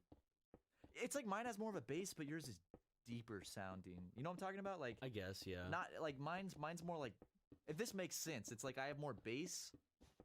It's like my vocal cords have a deeper voice, but my voice is higher. Yeah. And then just the way you speak is more lower. Okay. If that makes sense. Let's try to say, without trying to sound different. Ryan, repeat after me. Ryan, repeat after me. Do I have to try to match your inflection? Try to sound exactly like me. Okay, okay. Hey Ryan, how's it going? Hey Ryan, how's it going? You can tell the difference. Okay, now you try to do me, ready? Okay, yeah. Boy, this podcast is fantastic. Boy, this podcast is fantastic. I don't hear, well, it's my voice, but I still think we sound, I get it. We're not like two completely different voices when it comes to, I mean, like think of Chris, Ding Dong, and Julian. Yeah, they Three have very distinct voices. And then like people where like half the duo has an accent or something. Yeah. Honestly, like I wish one of us had an accent naturally, because then that would make maybe it I had more a little southern twang to mine. A little yeah, you should play it up. I should start talking with a southern accent. Do it. That's great. Would that be good for our channel? Yeah, it would. I think I go a little too far with it sometimes, but I can't really even do a southern accent. I'm from South Carolina. Like when I try to do a southern accent, it just comes off like this. This. I can't do it. Like half my family has a southern accent and I can't do it. Half your family has a southern accent. Half my family has a southern accent. It's accent? Accent. I don't know. I don't know. Is it accent or accent? I guess it's the different types of southern too. There's different draws. You know, like I don't spend a lot of time with that side of my family, so I don't. And none of our friends were really all too southern. No, when I'm looking back, I don't think most of my friends did not have southern accents. No, in my high school, only one girl had a southern accent in South Carolina. Like a South Carolina high school, only one girl. Granted, I am from Charleston, which not a lot of people have the southern accent in Charleston because it's like a beach tourist city. The wannabe LA of stinky South Carolina. It's not stinky. It is stinky. It's not. It has a paper mill and it has pluff mud. It smells. That's true. Not all of Charleston smells. No, not all of Charleston smells. When you pass by the paper mill, when you're going over the Don Holt Bridge, it smells bad. And then when you go to the restaurants that are on the like pluff mud, essentially. Oh God, no! You know? Like parts of downtown do smell bad because they have the horses, which I think they're finally getting rid of. That's just a general market smell, though. No, it's like a petting zoo smell. Sometimes. Yeah, because the horses shit, and they have horses that pull people around the. They shit. They have horses that pull people around the city in carriages because it's like a Charleston thing. But the horses keep passing out from the heat, or hitting cars, or breaking free. In fact, recently a horse just ran off with people in the back, and it just charged down the street. I saw a video of it. So there've been like protests to like stop the whole horses because it's like inhumane or something. So I guess those won't be around for too much longer. But from Billy Bob, Betty Beans asks, would you rather get head from a mermaid that is top half fish, or have sex with the bottom half fish mermaid? Oh, so you get it? So like. Either a mermaid, you know, she's sucking you off. Yeah, a regular fish bottom. A regular mermaid, or then there's that. What joke was used? Was it in Family Guy? Probably Family Guy. Yeah. If I had to guess, it was like that the just top sounds like half a Family of Guy a joke. fish. Answer me this: would you rather just get head from a mermaid, just a regular mermaid, or would you rather have sex with the mermaid, where you know she's got the nice legs and everything. She's got the vajayjay, but the top half is just a big fucking fish. I'd rather receive oral sex from from top half. I'm gonna have to go with that too. I mean, as much as I love me some vagine, I do have to say the whole like upper body being a fish thing. Wait a second. Be a bit of a turnoff. What? Would you rather get head from a mermaid that is top half fish, or have sex with the bottom half fish mermaid? So essentially, we're having sex with the fish part no matter what, but it's like, do we want to get a blowjob from a fish, or do we want to fuck a fish? No. Essentially, it's, would you get head from a mermaid that is top half fish? So you'd be getting head from the fish, not the woman. I do not retract my answer. It's still the same. I would rather put my penis in a fish's mouth than for me to fuck a fish. Yeah. Okay. Can we What? Would it even be possible to fuck a fish? A mermaid? Well, if it's like big enough, it's a mermaid. So yeah, you could. What do fish have? Do they have vaginas? Yeah, they do. It's a fish. I'm gonna look up fish vagina. You sure you want to look that up? It's gonna like a fish's mouth is not pleasant. However, if you're having sex with a mermaid, you don't even have to look at what's down there, and you can look at the beautiful woman before you. I typed in fish vagina, and the first thing that comes up is an abnormal vaginal odor that happens. Do fish have vaginas? Of course fish have vaginas. Do fishes have vaginas? Yes. No, they do not. Both What? male fish and female fish have openings through that they extract female fish eggs and male fish semen. Wait, are you serious? No, they do not. Fish have no vagina. Yeah, What? they don't have a vagina. What are they? Whoa, that just blew my mind. I thought that for Hey. sure because they're like creatures, they would have that. No, it says male fish spread his sperm on eggs after female fish lay the eggs. So Wow. there's no like fish sex. It's just fertilize these eggs, baby. Wow, that's crazy. I did well, guys. You learned something new on this podcast. All right, next question from Sknitter22 says, "If this is still valid, I would like to ask what you two studied in college and what you were planning to do after, besides what you were doing now." So I guess I'll start. I was studying freshman year. I only went to college freshman year. I'd be now I would actually be a senior now. Be about to start my senior year of college. So I'd have been a year after graduating for Yeah. me. So you'd already be graduated. Yeah. I was doing business at first, and then at the time I moved to LA, right before, I was planning on switching my major into media arts to do like film and everything, but I never actually got around to that because I ended up moving out here. But I was doing business with a minor in Japanese because after college I wanted to do this thing called the JET program, which is where you basically move to Japan and teach English. And it's not very high pay, but I thought it would just be a cool experience to do for a few years. So you go to like classrooms and you're basically just like an English speaker that is there every day in the classroom and just helps people with their English. So I always thought that'd be super fun. That was like a dream of mine in high school. So But now look at you. Yeah, now you've I'm a- put to such a better use yeah, haven't than I? teaching people another language. Now I'm teaching people the funny wonders, The language joys of Let's laughter. Plays. Yeah, exactly. The language of laughter. For me, I was majoring in business and then minoring in film studies. I only went to college for 2 years. That's really no fun. Majoring in business is no fun, I have to say. Yeah, no, it's not. It sucks. Um, Or at least for me it did. yeah. So Not up my alley. So yeah, that's what I studied. I did business because I didn't know what else I wanted to do. I couldn't think of like what I actually wanted to major in. Same here. And That was business just, is like, that was oh, just that's default. Oh, yeah. if I have people, then know that I know business, and then maybe they'll hire me easy. business because Yeah. business is like the easiest major I think to diversify and do different shit with. But it's also the most one of the most vanilla. Yeah, exactly. So, Didn't we already have something from Milko? oh, this person asked 2 questions. They asked the fighting question. Go ahead though. Give them sure? a little more airtime. Whatever. Okay. Milko 33.99 asks. So what are you wearing? What are you wearing, Ryan? I'm personally wearing gray gym shorts and a button-up collared short sleeve shirt that is akin to like a car mechanic's. Yeah. You know? You could get a little name tag sewn on. It has the small, like very barely noticeable Lines. gray lines Yep. in it Yep. that are almost the same color as the shirt. Oh yeah. Like seriously, just put like a patch right here and have my name in like that red weird cursive yeah. or something. You would look like you worked at a mechanic. Yeah. Shit, dude. That's awesome. I'm wearing I guess I'll start with the top and go down. I'm wearing a light blue hat and I'm wearing just a plain white t-shirt. Mm-hmm. I'm wearing black shorts with drawstrings, and then I'm wearing gray socks that have pictures of sushi on it, and then I'm wearing black Vans. So there you go. That's what I'm wearing.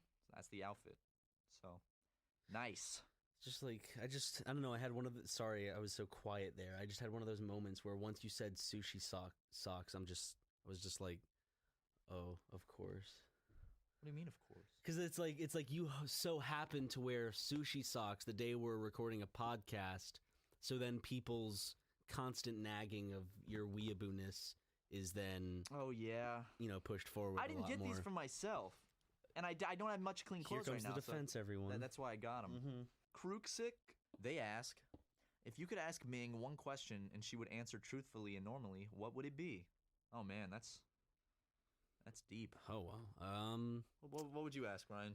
See, here's the thing. I've tried that. I've legitimately tried to have legitimate conversations with her before. And so knowing her, if she would have to ask normally, I would ask what her history was, because I've heard rumors and like just kind of history from other people in the alley. It's fucking sad. But I'd love to get a firsthand experience of her, because I don't know what's true and what isn't. The difference between myth or legend and reality. Yeah.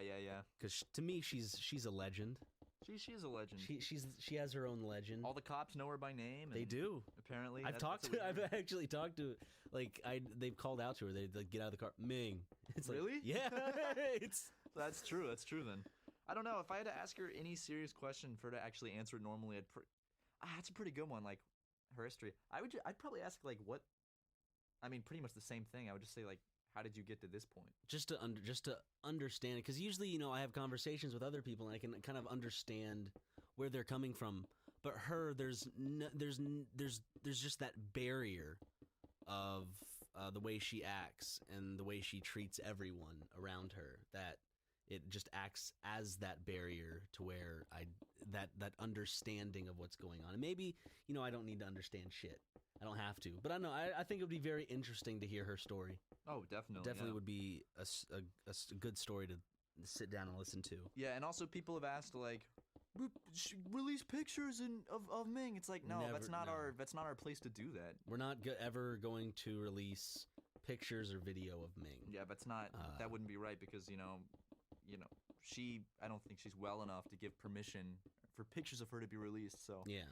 We're not going to be the ones to just start releasing pictures of this poor woman that has no idea. So, because as much as it sounds like we're making fun of her, it's just the situations she creates are so comically outlandish.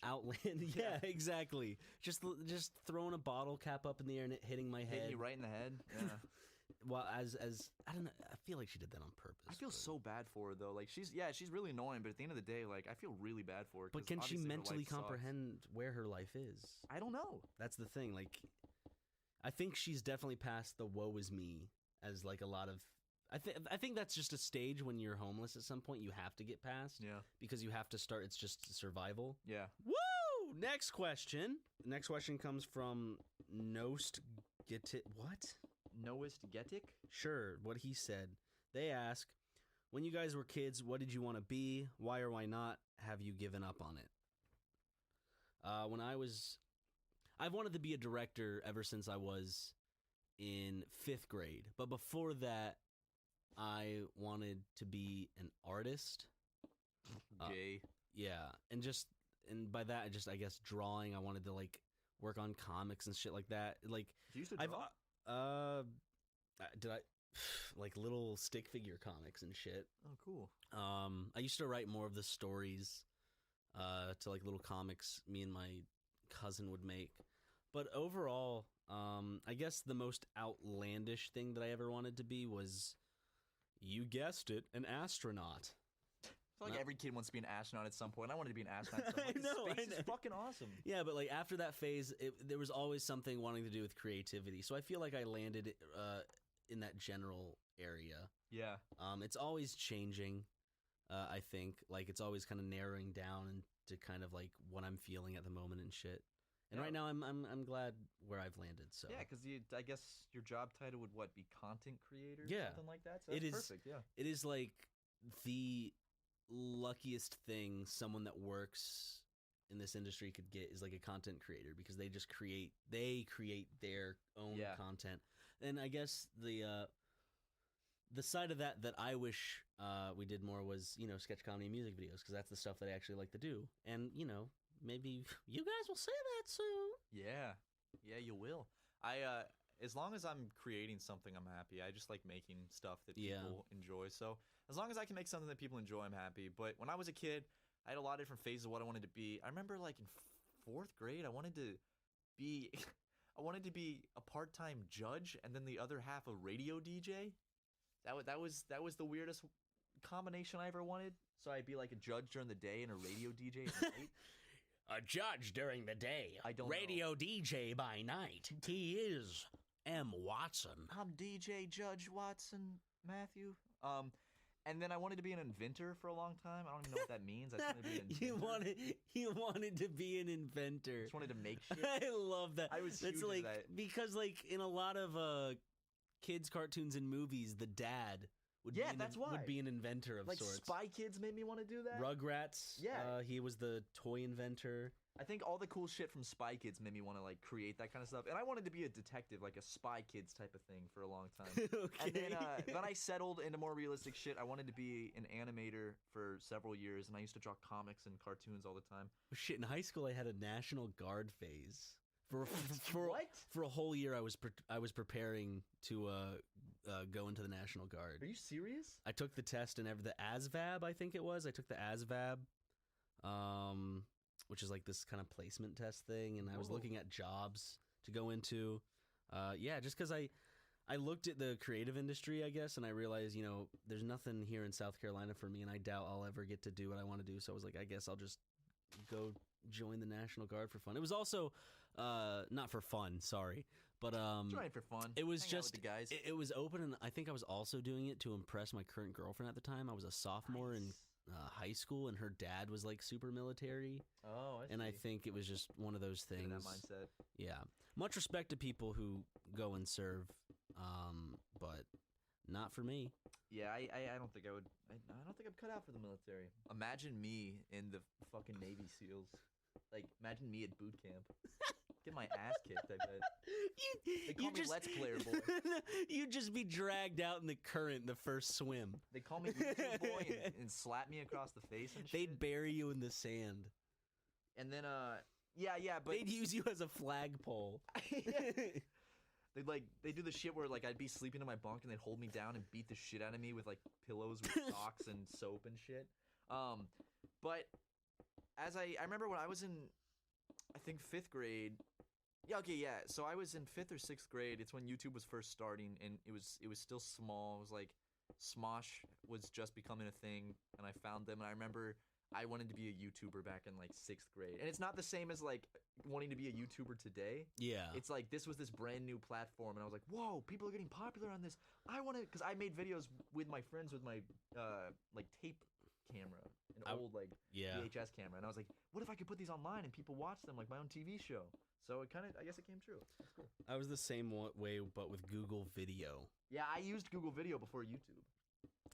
Yeah. I uploaded like some shitty claymations to Google Video, and my mom got upset because I confessed to her. I was like, Mom, I uploaded some videos to the internet. And she was like, what? Do you know what people can do with that? They can steal you. Is our house in it? Yeah. And now it's like everybody shows their house. Like everyone shows everything on the internet.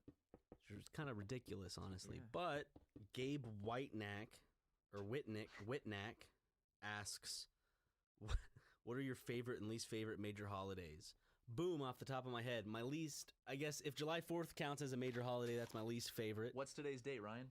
July 4th. Yeah, it's the 4th of July when we're recording. I don't care about this holiday. I have no connection to it. There's nothing about it that brings any sort of joy to me. It doesn't feel like a holiday. It just feels like I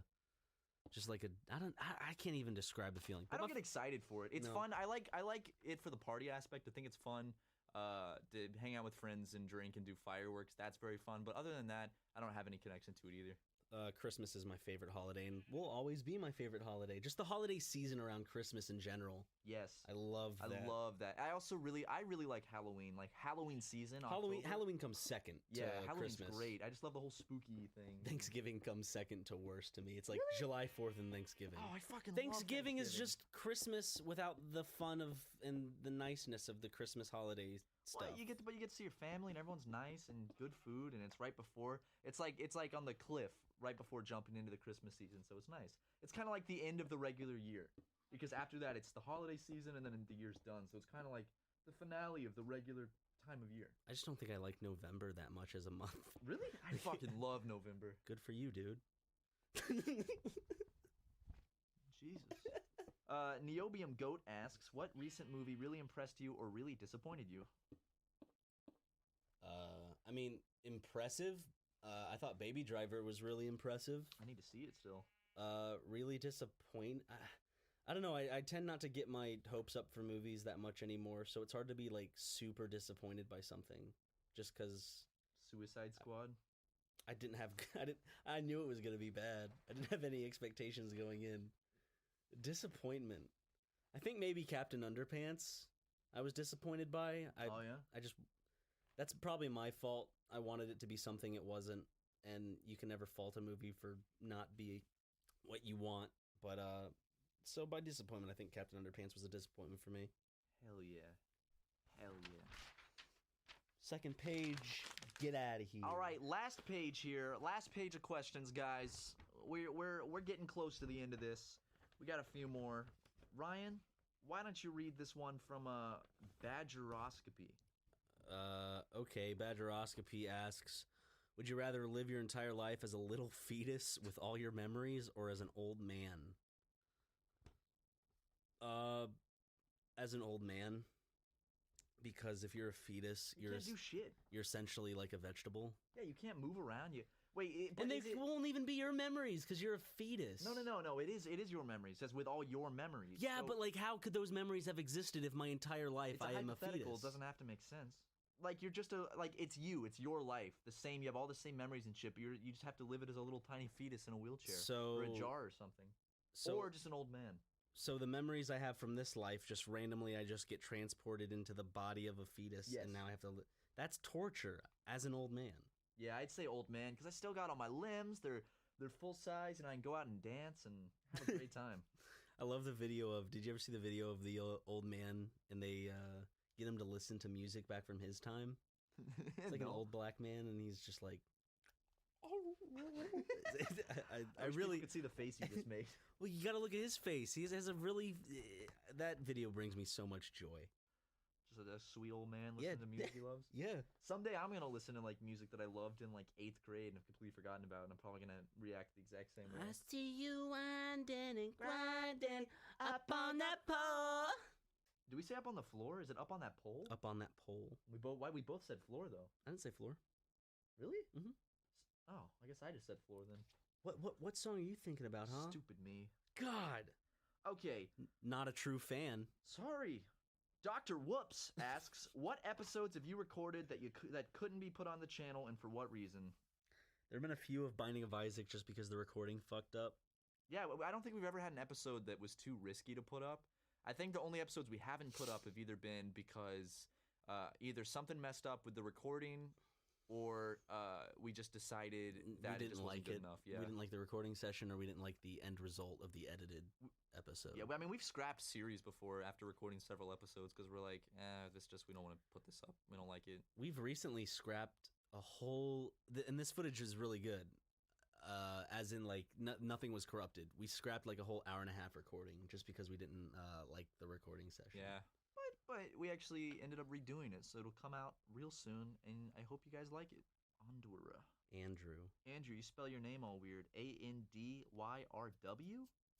Because he can't get the original Andrew. Yeah, he's got to mix it up. Little name. How tall are you, fucks? How tall are you, Ryan? 5'11". 5'11"? But I'm 6 when I put my shoes on. Oh, shit, dude. Give me a high five.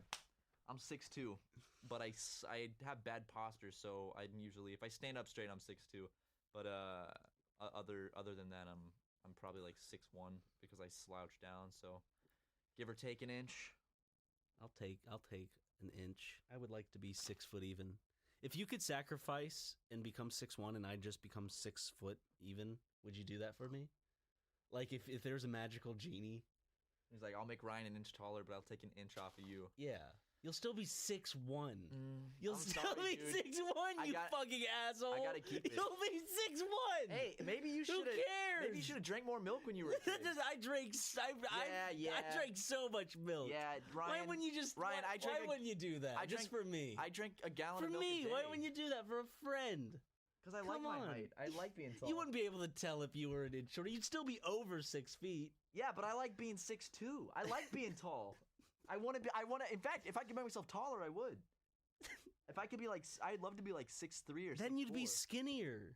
I wouldn't be skinnier. Yeah, I'd you just be would, because taller. if you stretched yourself up an inch, you'd be... I think my body would compensate. No, it wouldn't. Yes, it would. If your body hasn't compensated for your height right now, why would it compensate if you grow an inch? What are you saying about me? What do you mean my body hasn't compensated? No, that's not what I mean.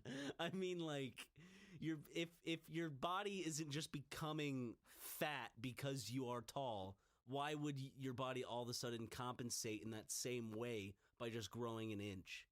Ryan, you can't have an inch. I'm sorry. Half an inch. No. A quarter of an inch. No, but that wouldn't even make a You're difference. such an asshole, dude. Just a quarter of an inch. That would make a difference to you. Yeah, though. if I could find a group of It's such a small difference. if I could find three other people that would give me a quarter of their height or an inch, then I could take all four of you and add an inch to me, and then you guys wouldn't really become that much shorter. That's such a small difference. I don't think you'd even notice. So what do you mean I wouldn't notice? I'm adding four different people's fourths of an inch to me. When were you allowed to add more people's inches? When I said that I could. It's hypothetical. Okay, so I don't know, dude. I don't want to get any shorter. 100th? If I could find 100 people that would be willing I'll give you 100th of an inch. If I could find another 100 people who would give me 100th of an inch, I'd do it. Yeah. Or I could just find another person that would give me like 99. I could just ask my mom. She'd give me a whole inch. Like, Mom, can I have That an sounds inch? odd. That does sound weird. That sounds really weird. I'd ask your mom, be like, yo, can I also have an inch, Cecile? And she'd be like, sure. And then we'd both be tall boys, wouldn't we? My mom's not a boy. No, not your mom. Okay. JWBS_Steam asks, he said, howdy there, boyos. I got a couple that I think might have some good stories behind them. What are your favorite and least favorite parts of the entire process for creating videos for Super Mega? I just threw up in my mouth again. Was it good? No, Did you like it? just got like, Acid reflux? yeah. Hell yeah, dude. Join the club. Okay, Matt, Yeah. answer the question. I would have to say my favorite part is probably, I don't know, I love the feeling of like getting like a session, like a bunch of episodes knocked out. It always feels really good afterwards, and I love seeing people's response to something that we put a lot of work into. So that's for Let's Plays and podcasts and stuff, but when it comes to stuff like music videos and sketch comedy, I love just the whole creation process. If it's a song, making the song, shooting the video. I love editing sketch comedy and stuff, so that's one of my favorite things. I think my least favorite part would have to be sometimes editing like a long Let's Play series or something, that can be kind of a grind. So Yeah. I'd say like editing a lot of Let's Plays, because I mean that's our job as well, because you know we have to edit all the Game Grumps and stuff. In Kitty Cat Gaming. Yeah, exactly. So it's like we do a lot of editing of Let's Plays, so it can easily become a grind. What? What's wrong? I just got terrified. Why? I looked back and I looked at this lamp, but my brain made that look like the white of someone's face, and I thought it was just someone staring at me. And a huge jolt of fear. I'm still recovering. I'm like, your heart pounding. yeah. I'm looking at the lamp. That's why we gotta get rid of these lamps. That's another reason they scare Ryan. It's like Can we do that? The reasons these lamps suck: they fall over easily. They don't give off good light, and they scare Ryan. Yeah, Ryan, what would you have to say about the process of creating Super Mega? Favorite part is always filming, whether that be the Let's Plays or the sketch comedy or music video stuff, or and just the filming, the creation part. process. Yeah. And my least favorite part is same as you. I just when it gets to a long Let's Play series, especially when I don't know, when you're editing a series and it's like several parts in, and then you just see people aren't watching it, but you're putting a lot of effort into the edits and stuff. Yeah. It just kind of it's not a good feeling. Yeah, that happens though. Yeah. Unfortunately. The same person also asked, what do you think you'd be doing right now for work if you weren't editing all this? I'd probably still be working at Chick-fil-A. Well, I'd still be in college. I'd be a senior now, so I'd probably just be full-time student and then probably still working at Chick-fil-A or some other restaurant or something to make money. Some desk job for me, or military? I'd be an office assistant at Food Lion. Hell yeah, dude. High five to that. Whether you are still working together or not, realistically, what do you see yourselves doing in 1 year, 5, 10? I don't know. Like I've asked that before. I don't know. I think I'm gonna be doing the next 5 years I'll definitely be linked with you, but I don't know like after that if we're still doing Super Mega or after. I just kind of see for the kind of close knit future, maybe not 5, but just for a good portion. Just kind of I don't know. It's hard when you work with someone for a long time. You just develop a kind of rhythm, and that rhythm feels good. But eventually, you do want to break off and do your own thing. But like in the next 10 years, I think we'd be doing our own personal shit by then. Hopefully, you know. Yeah, but I can say as long as we are working together, I enjoy it, and I want to keep making funny content with you. All right, only a few more questions. Okay, Nubler, Nebweir, whatever. I don't know how you say that. They ask, who are some of your guys' favorite comedians? Off the top of my head, you got Bill Burr, Louis C.K., George Carlin, Bill Hicks, and Bo Burnham. Yeah. Did I say Bo Burnham twice? No. Okay, good. Those are like my 5 go-to comedians. I think my top. Okay, obviously Nathan Fielder and Eric Andre. I love those two. Outside of that, I mean, I don't know if you really call him a comedian. I love Michael Cera. I think he's like a great actor, and he has great delivery with awkward moments and stuff like that. I don't really know if you can call him a comedian, but I love Michael Cera. And I also really like, in terms of comedy, I think probably Ryan McGee. Oh, thanks. All right. Bubba LA Aquatics 10. Sorry, I butchered that. What's a movie that everyone else seems to like, but you really hate? Ryan? I wouldn't say I hate it, but I don't feel the same way as a lot of people do for Blade Runner.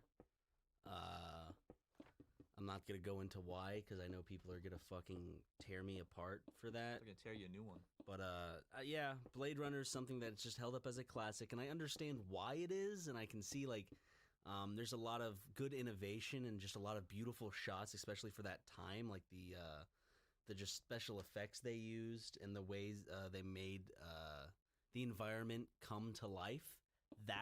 They did that really well. Yeah. But just in general, the movie, I was very underwhelmed by it after the sea of praise that I heard before watching it. Yeah. I would say for me, it's just going to have like Marvel movies, like the Avengers. Okay, I'll say the Avengers. I did not like the Avengers, but everyone seemed to love it that I knew, and like just in general. So it's just whenever I think of Marvel movies, they're just kind of like bland, safe movies. Yeah. So explosions and. Shicktits asks, let's say you were given a gigantic amount of money to build some sort of amusement park type location. What do you plan to build? For example, you could recreate the Resident Evil mansion, like a big Dumbo. What would you do, Ryan? Oh, let me think on this Say one. you got a pocket full of gold shekels. What are you going to build? I don't know. That's fucking hard. I guess an amusement park just based off of dinosaurs. That's what I would do. Just a big dinosaur park? Just a big dinosaur park. Yeah, cool. Nobody has enough dinosaurs. There'd be like a water park, and like I'd get like realistic fucking like artists to come and detail the slides and everything, and there would be like a bunch of like funny little Easter eggs for Land Before Time and Jurassic Park. Yeah, you call it Dino Park. And Dinotopia. And we're back. Yeah. That'd be awesome. I would probably, I'd probably want to make a whole park based around like Disney, because I like Disney characters a lot. So I probably just want to do a whole Disney theme park. Yeah, but that's the end of the questions, guys. Thank you for everyone who asked them, and thank you so much for sticking with us for 50 episodes of this podcast. And here's to 50 more, hopefully. Yeah, hopefully. Love you guys. Thank you so much for listening. We will be back next week with episode 51. So we're gonna be back to usual storytelling and fun shit next week. Bye, everybody. Bye. Say bye. Bye.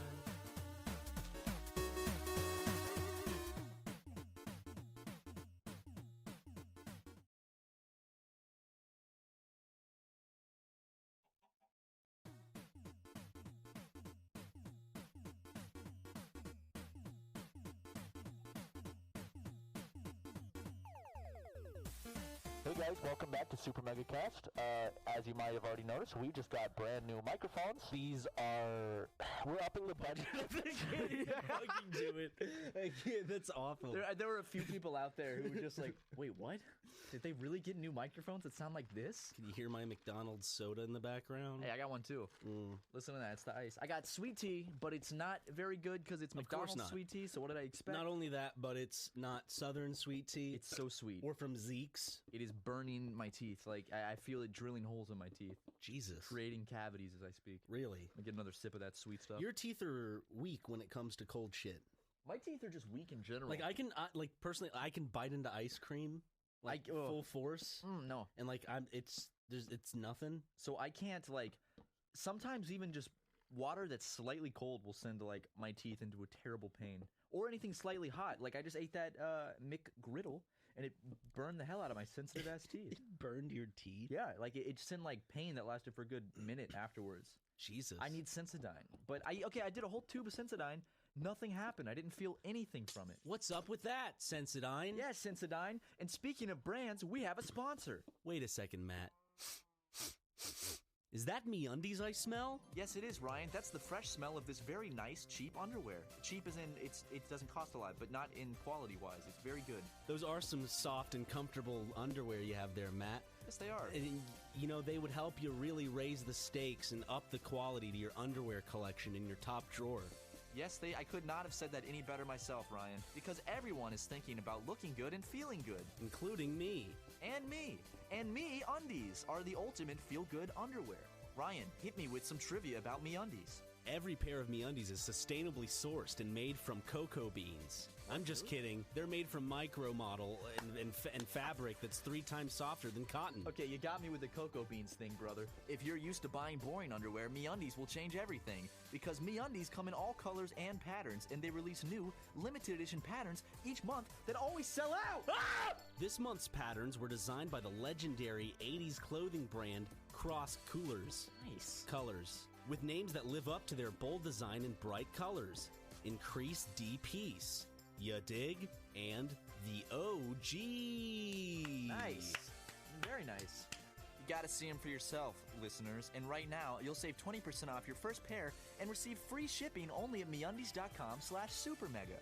Oh, and by the way, if you don't love your first pair of MeUndies, they're free. Absolutely free. Now stop, Matt. What? They're not made with cocoa beans. That was a joke. Yeah, they're made with, hold on, where is it? Micromodal fabric that's 3 times softer than cotton. So don't take away the sponsorship. And you can get 20% off your first pair plus free shipping at MeUndies.com/supermega. Ryan, where do you go to get these? MeUndies.com/supermega. That's right, guys. So go get yourself some comfortable underwear. The link is in the description. Try it for yourself. 20% off. Free shipping. Oh, man, that's good stuff, isn't it, Ryan? Mm-hmm. Ryan, did your parents have any... Why would you do that when I'm talking? I'm sorry. Did your parents have any other names they wanted to name you besides Ryan? I don't know. I think just... I don't know. They never told me, dude. I'm sorry. Why are you laughing? What's funny? You just started laughing. That's just an odd question. What I do don't you know. mean? I just thought of it. I'm Ryan. My mom wanted to name me like I could have been a Tiffany. Well, I don't know. Like a lot of people say, like, oh, my parents were gonna name me this or that, but then they chose Ryan. I think my mom was gonna name me Scout or something.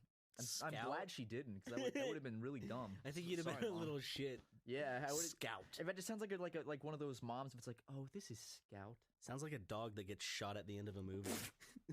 Exactly. It does sound like a dog. I would have a dog's name, Scout Watson. I mean, it's kind of cool sounding, but at the same time, it's just like... Scout would be cool if you were already, like, an old man.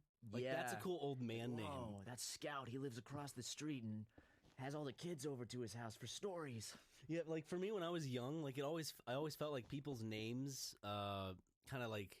It was weird, like, existed in the age range they were in. I was like, oh, he looks like a George, because George sounded like an old man's name, and then like my name Ryan sounds young, and Matt sounds young to me. Yeah, like I just don't picture like an old man. Hey, look, that's Matt. His name would be Matthew. Yeah, that's the thing. So when you're older, your name is like. I wonder if when I'm old, am I gonna go by Matthew or Matt?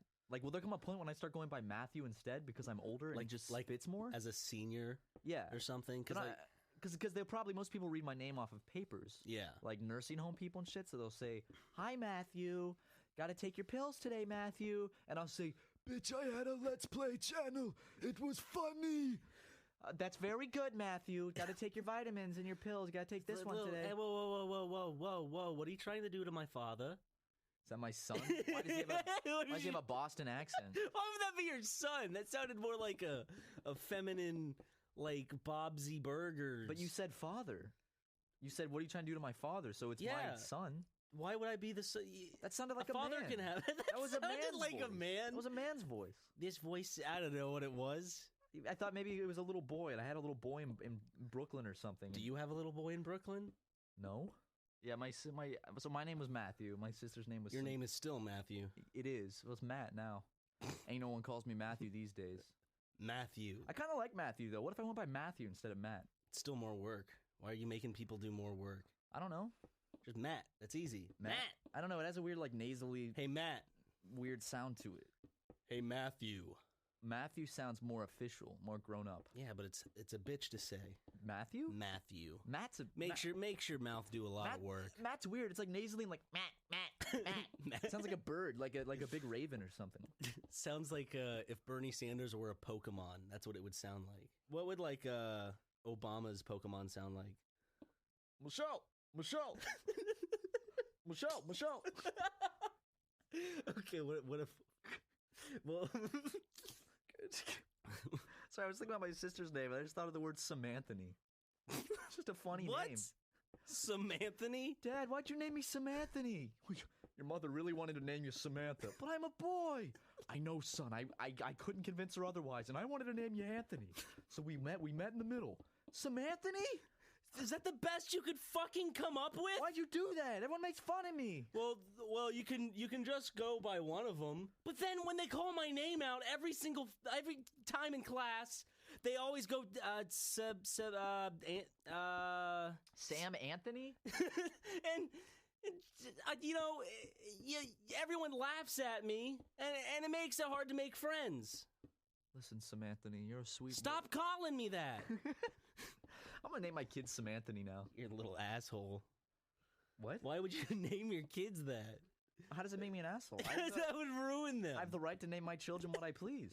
That would ruin them. No, it's like why them. It would make them into a strong. That's like the guy who named his son Sue to turn him into a strong man. Isn't there a law where you can't name your children brands? Samanthony's not a brand. I'm not fuck Samanthony. I'm like, whoa. Well, hey there, that's my future son, dude. Or whatever that it is. That'd be my son. If it's a girl, I'll name it Anthony Samantha. Nice. One word. That was a good one. No, just one word. That was a good follow-up. Thanks, Ryan. I've seen Baby Driver. We were supposed to see it tonight. Ryan, but Matt wanted to record another podcast. We have to record another podcast. We could have recorded it tomorrow. We have to record a lot of Baby Driver. I mean, I've already seen it. Ryan, twice. We have to record a lot tomorrow. We don't have time to do another podcast. It's better to get things done early. But I do want to see Baby Driver. But by the time this podcast comes out, I care more about them than you do me, Matt. You won't go see a movie with your boy? Ryan, I'm trying. With your boy? I'm trying to milk every single dime out of these kids. So we got to keep making content. Gotta milk them so we have something to drink at the movies. You talking about milking kids? Change it. Do you ever get scared by any episodes of Arthur? Arthur? Yeah, I got real scared of one when I was younger. There's this one where like there's this part in the episode where he gets like a really deep voice. What? Oh, DW.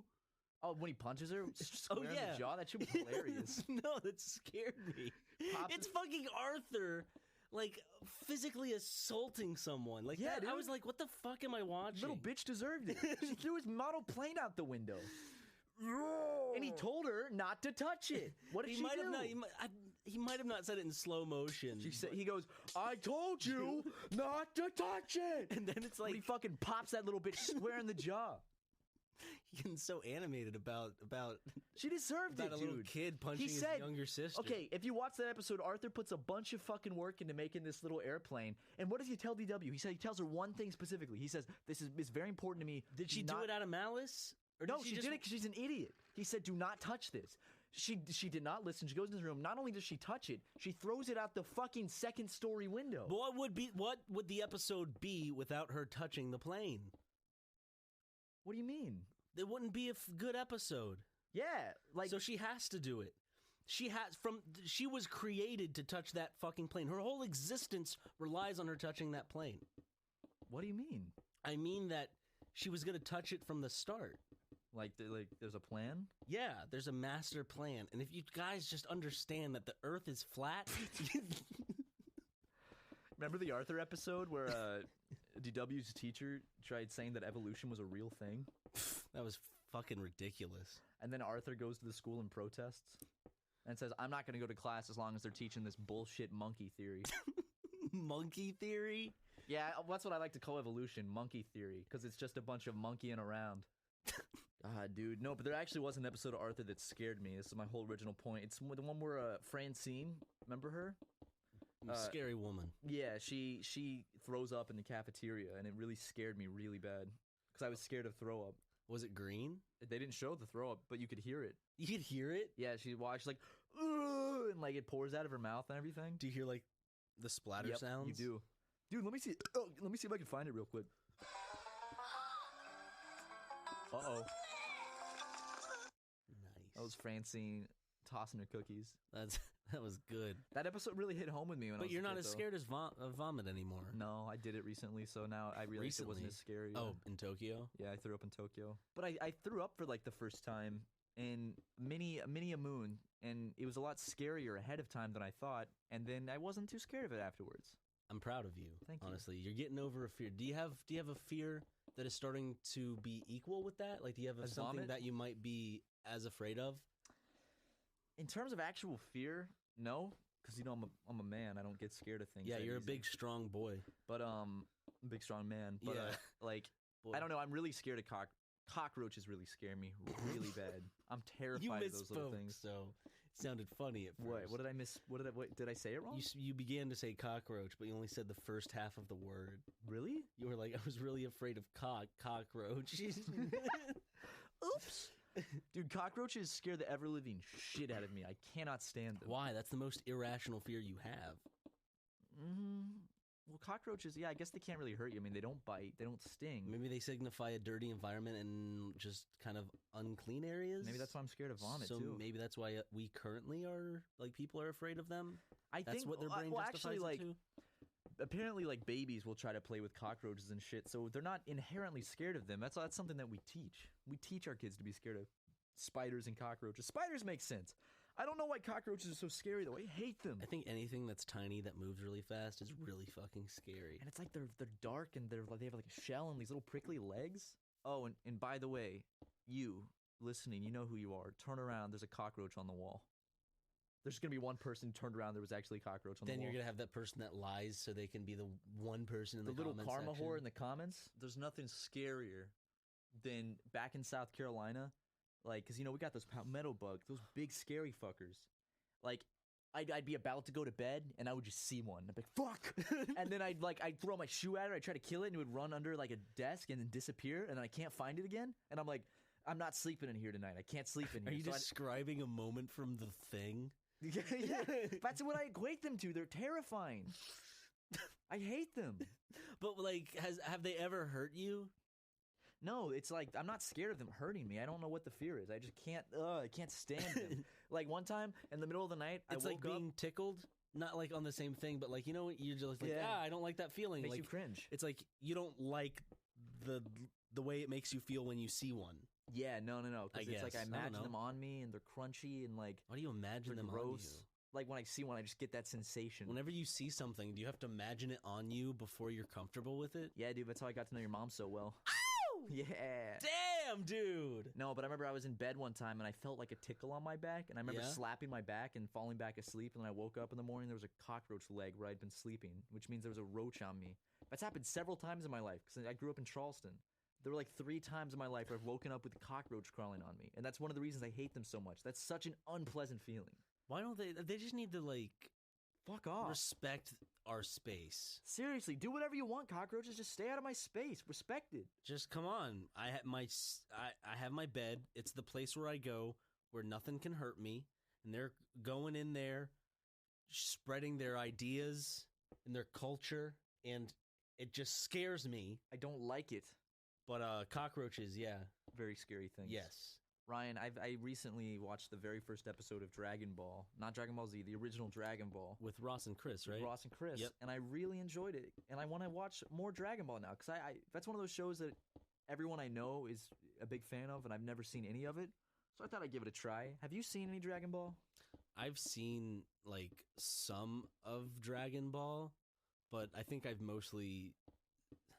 seen more Dragon Ball Z because that was on TV a lot more. I guess when I was growing up, or that seemed to be what was on whenever my stepbrother was watching it. But I was never really interested in them, just like I was never interested in Power Rangers.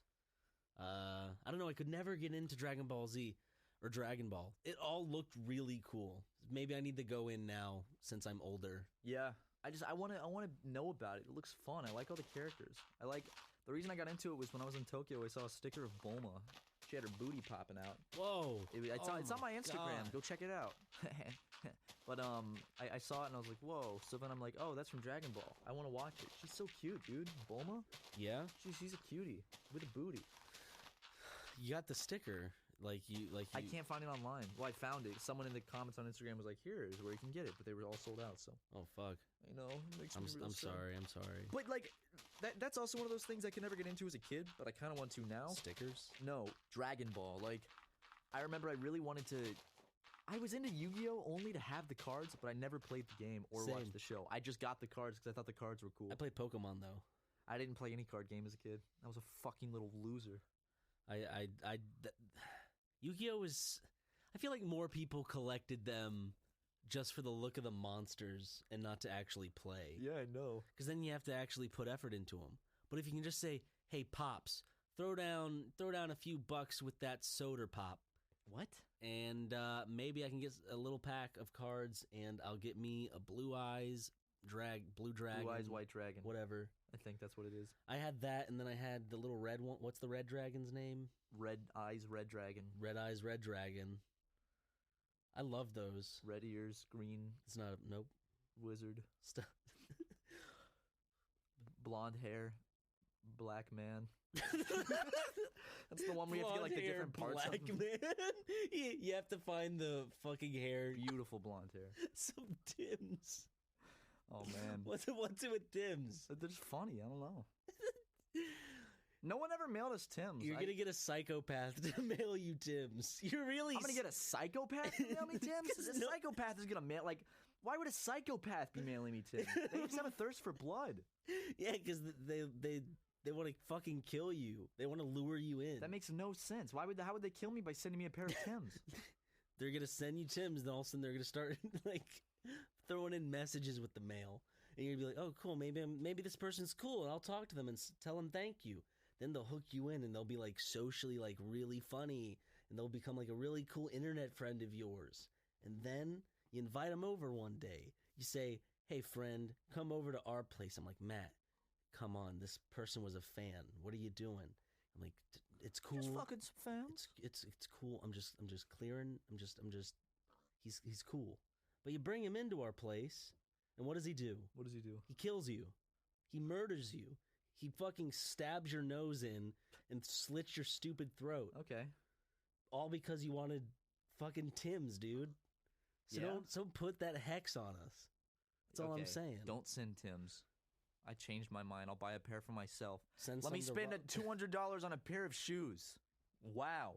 Why do people do that? Like, we were in was it Melrose Boulevard that has all the fucking Yes, all the crazy like had like $6,000 like Nike sneakers. What's that goofy brand? What goofy brand? What's it called? Supreme? Yes, Supreme. All the goofy people wear Supreme. There's like really expensive Supreme shirts. It's like a plain white shirt for $60. Every time I see someone wearing like Supreme, I like laugh a little. Like inside. It seems to be mainly Asian fuckboys. I'm serious. Like those are like the main Supreme wearing people I know. Really? Yeah. Like, especially dude, when I was in Tokyo, every dude wears Supreme. It's like every guy had Supreme. It just looks so just. Let's do the Supreme logo, but it says Super Mega. It's clear under parody, so we could do that. Yeah, and it's got enough similar letters to almost look like Supreme.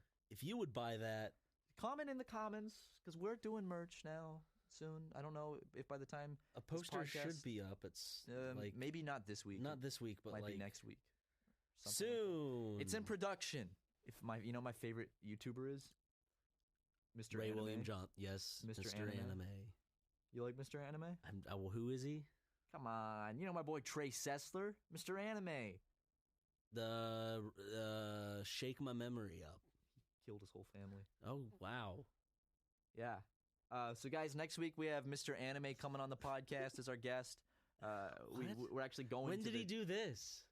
It was Mr. Okay, he did anime reviews. He had like a bowl cut kind of, and he did anime reviews. And he slowly started like putting more guns in his videos and shit. And he did kind of like nostalgia. He was in some of your older videos. He was actually, yeah. No, I never knew him. Just for people that don't realize that was a joke, I never knew him. He did like anime reviews, kind of like Angry Video Game Nerd, nostalgia critic style. I mean, not as good, but you know, he kind of did the little skit side of it. And then one day he just like killed his whole family and drove to school with a bunch of ammunition to shoot up his school. But I think he either turned himself in or he got caught. Good fucking lord. I know. Now he's in prison for life. Can't do no anime reviews from prison. Well, kids, if you want to do anime reviews for a living, do not kill your family. That's a very crucial step. Some people somehow miss. So, like, that's just a prerequisite. Is the prerequisite to becoming an anime reviewer? Yeah, an anime reviewer on YouTube is to not kill your family. You cannot be one if you do that. So, yeah, let's just keep that in mind. All right, all you want to be anime reviewers, just think about it. You got it. Let it stew. Let it sink in. Ryan, what if Barack Obama walked in the room right now and gave you a free Wii Mini and walked out? How enthralled would you be? I'd run after him to take the picture of like the back of his head as he was leaving. No, but the second you get out the door, he's gone. It was never there. Don't even see him. You'd be here. You'd see it with me. Yeah, but he's just gone when we get out there, and we're like, was that fucking Barack Obama? Would you be an asshole and tell people that it's not Barack Obama and have people think I was crazy? Yeah, probably. No, it'd be funny as hell. But dude, you would have seen it too. I'd say, yeah, Ryan went to Goodwill and got a Wii Mini, and then was like, now he's telling people that Barack Obama gave it to him. I'm like, Matt, you were there. Matt, you were fucking there. We were both in the fucking recording room. Ryan, and he came in. No, stop. Where do you keep getting this story? Stop fucking belittling me. Barack Obama came in. Yeah, Barack Obama came into the recording room and handed me a Wii fucking Mini, and you saw it. Okay, Ryan. Stop doing that shit, Matt. I'm sure he did. Some serious dad. Barack Obama. That was a funny sound. High five. I like it when you do funny fart sounds with your mouth. That adds a lot to the podcast. You're a gifted comedian. Did you spill your drink on the carpet? My Sprite soda. Dude, here's the thing about Lil Yachty.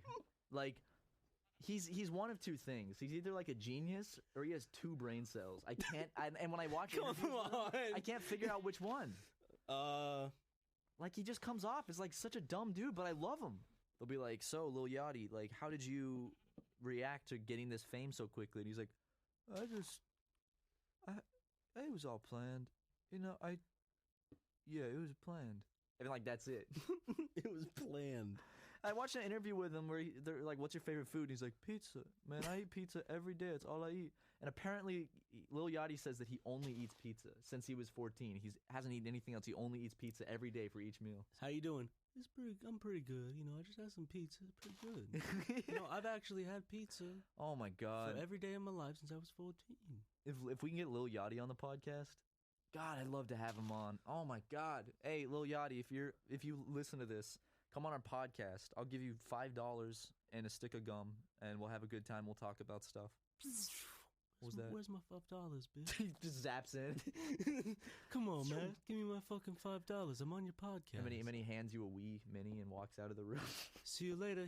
He nods. I look across the room. Barack Obama's in the window of the recording room and then slinks out of view. Oh, you gave him one, too. It's like, see ya, Sprite soda. Come on, Miles. I think that's his real name is Miles. He always leaves the room, and as he like floats or hovers into nothingness.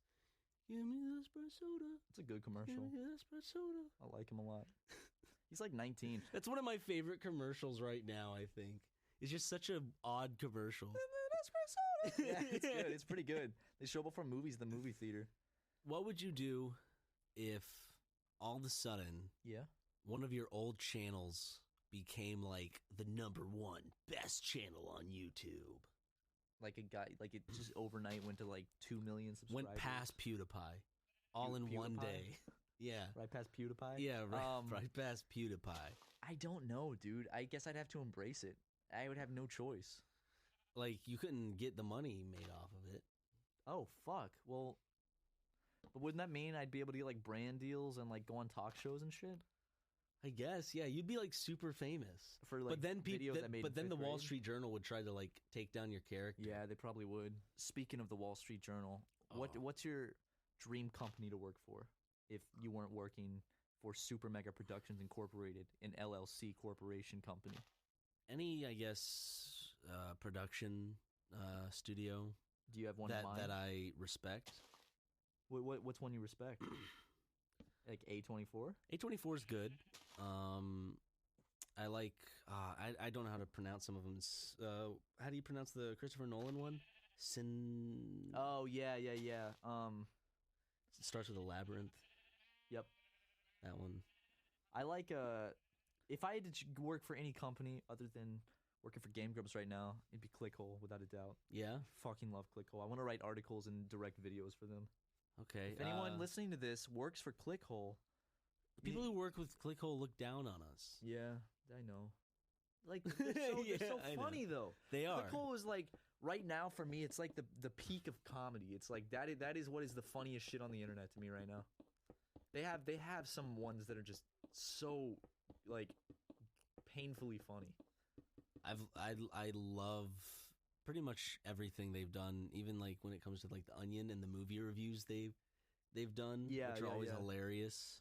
But I just we've ranted so much about Clickhole before, but it just always amazes me how they're always spot on with their representation of what they're trying to replicate. Oh, they get it perfectly every time. Like whenever they're trying to like make fun of something or be like a BuzzFeed video, they get it down to the last detail.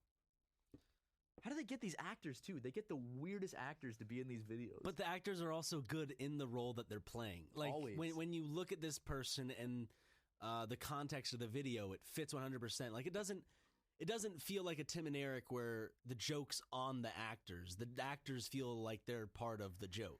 like, you know what I mean? Like they'll do a video where it's like inspirational. Watch this man kiss 10 lemons, then go to bed. And it'll be like an old 6-year-old white man getting in bed and he just kisses 10 lemons and then turns the lights off and that's it. And it's like, why? It's beautiful. And then they have the BuzzFeed type videos where it's like, watch these people describe the first time they tasted Gatorade. I love those videos a lot because they do really accurately present the problem that I have with BuzzFeed, which is I read some of the titles to you the other day. Like sometimes just to make I thought you were making them up. just to make myself laugh, I try to just go down BuzzFeed's just video playlist and just find the most just kind of just ridiculous, just kind of just God, you're so normal, out of mundane. ideas. Yeah. Like two strangers try coleslaw blindfolded and then go home. Like, Whoa, wow. dude! I think like punching on BuzzFeed is punching down, isn't it? Yeah. I mean, they're a bigger corporation than us, but I'm talking about like beating a dead horse. Yeah. I'd say. Sorry, I used the wrong phrase, bro. 10 gifts of Ryan McGee that'll make you beat a dead horse. The #1, the one that he hates.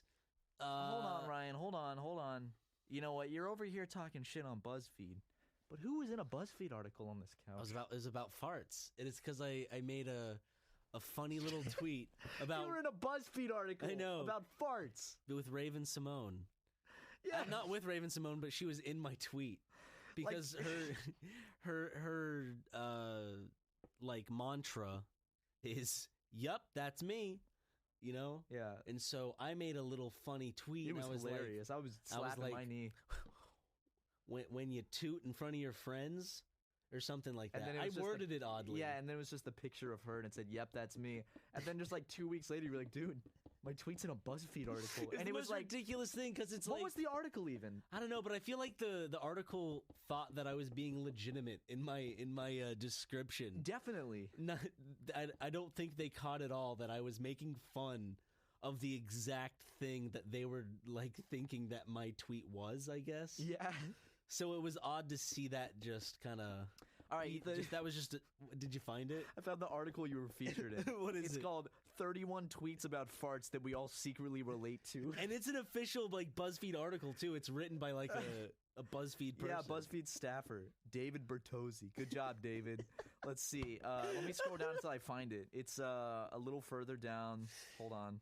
This person's admirable pride, and it's Raven Simone. It says, "Yup, that's me." And it's Ryan McGee. That moment your friends sniff that smelly fart.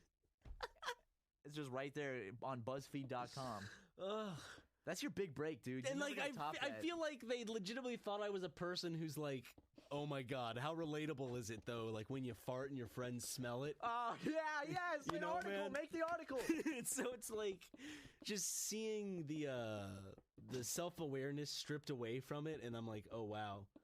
It made me realize that maybe a lot of people actually took that tweet seriously, just like the BuzzFeed article. Like did. the writer of that BuzzFeed article, like nothing against him. All the power to him because it's his job. I mean, that's what he has to do. But like, what he had to do was go out of his way to find 31 funny tweets about farts. That was his day. Bottom of the barrel. Like that sucks. Like that just had to be no fun. Like he just had to sit there and be like, just search the word fart on Twitter and see what comes up. How did my tweet show up? Because you probably just got very lucky.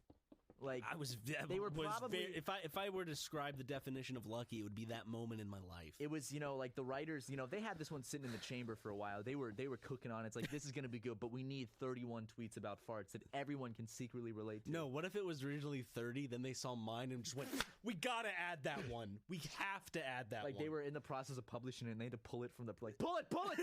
Yeah, we got another one. This one's good. Oh my god! How did we miss this fucking masterpiece? This quite clearly displays what we were trying to say. You know what I'm gonna do? I'm gonna print out the page from that BuzzFeed article, and I'm gonna frame it. And we're gonna hang it up on our apartment. We should screen cap.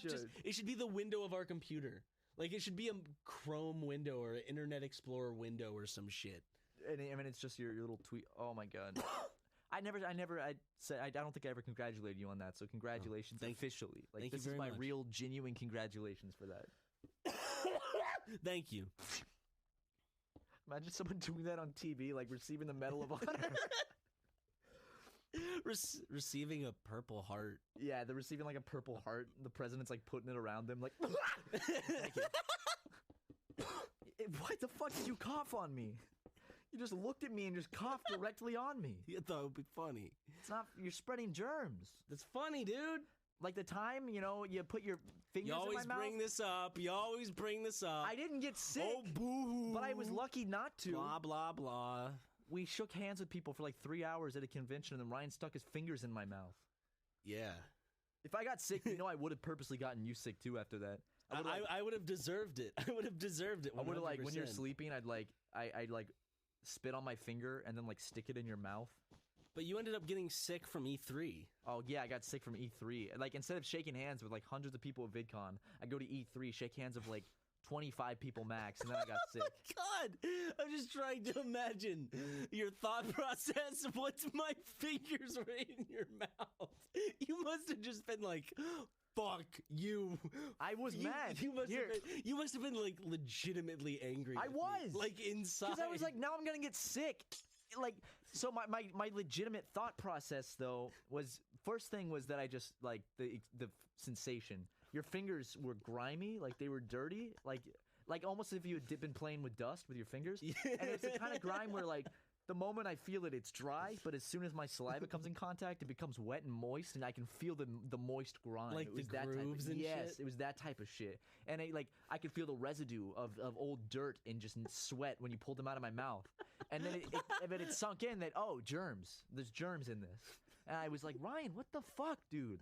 I'm gonna get sick now. You make it seem like I have black tar hands.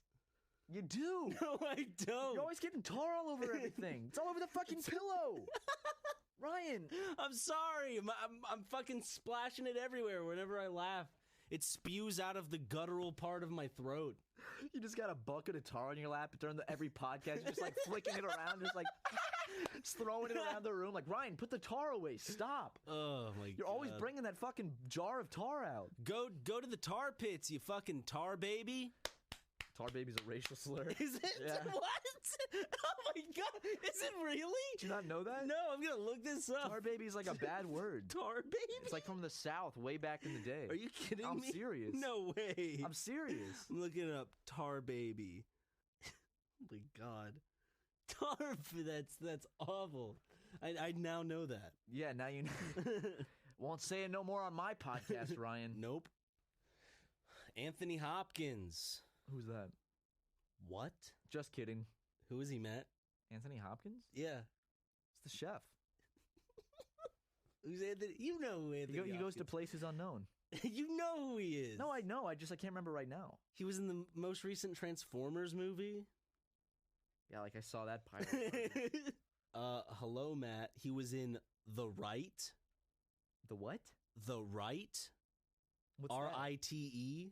What's that about? An exorcism? Ugh, come on, Who's Matt. Anthony Hopkins? All I know is Anthony Weiner, the guy who took a picture of his God. wiener. Anthony Hopkins he was in Silence of the Lambs. Oh, yeah. He played Hanson. Yeah. What's his name? Grundalo? What's his name? Hansel? The guy from fucking Gretel? No, Is he the Wicked Witch of the West? Who's the guy? What is his name? Scar? Lester? Who's what- the guy from Silence of the What's his Lambs? name? Huh? Hannibal. Is his name Quagmire? It's Hannibal. I remember now.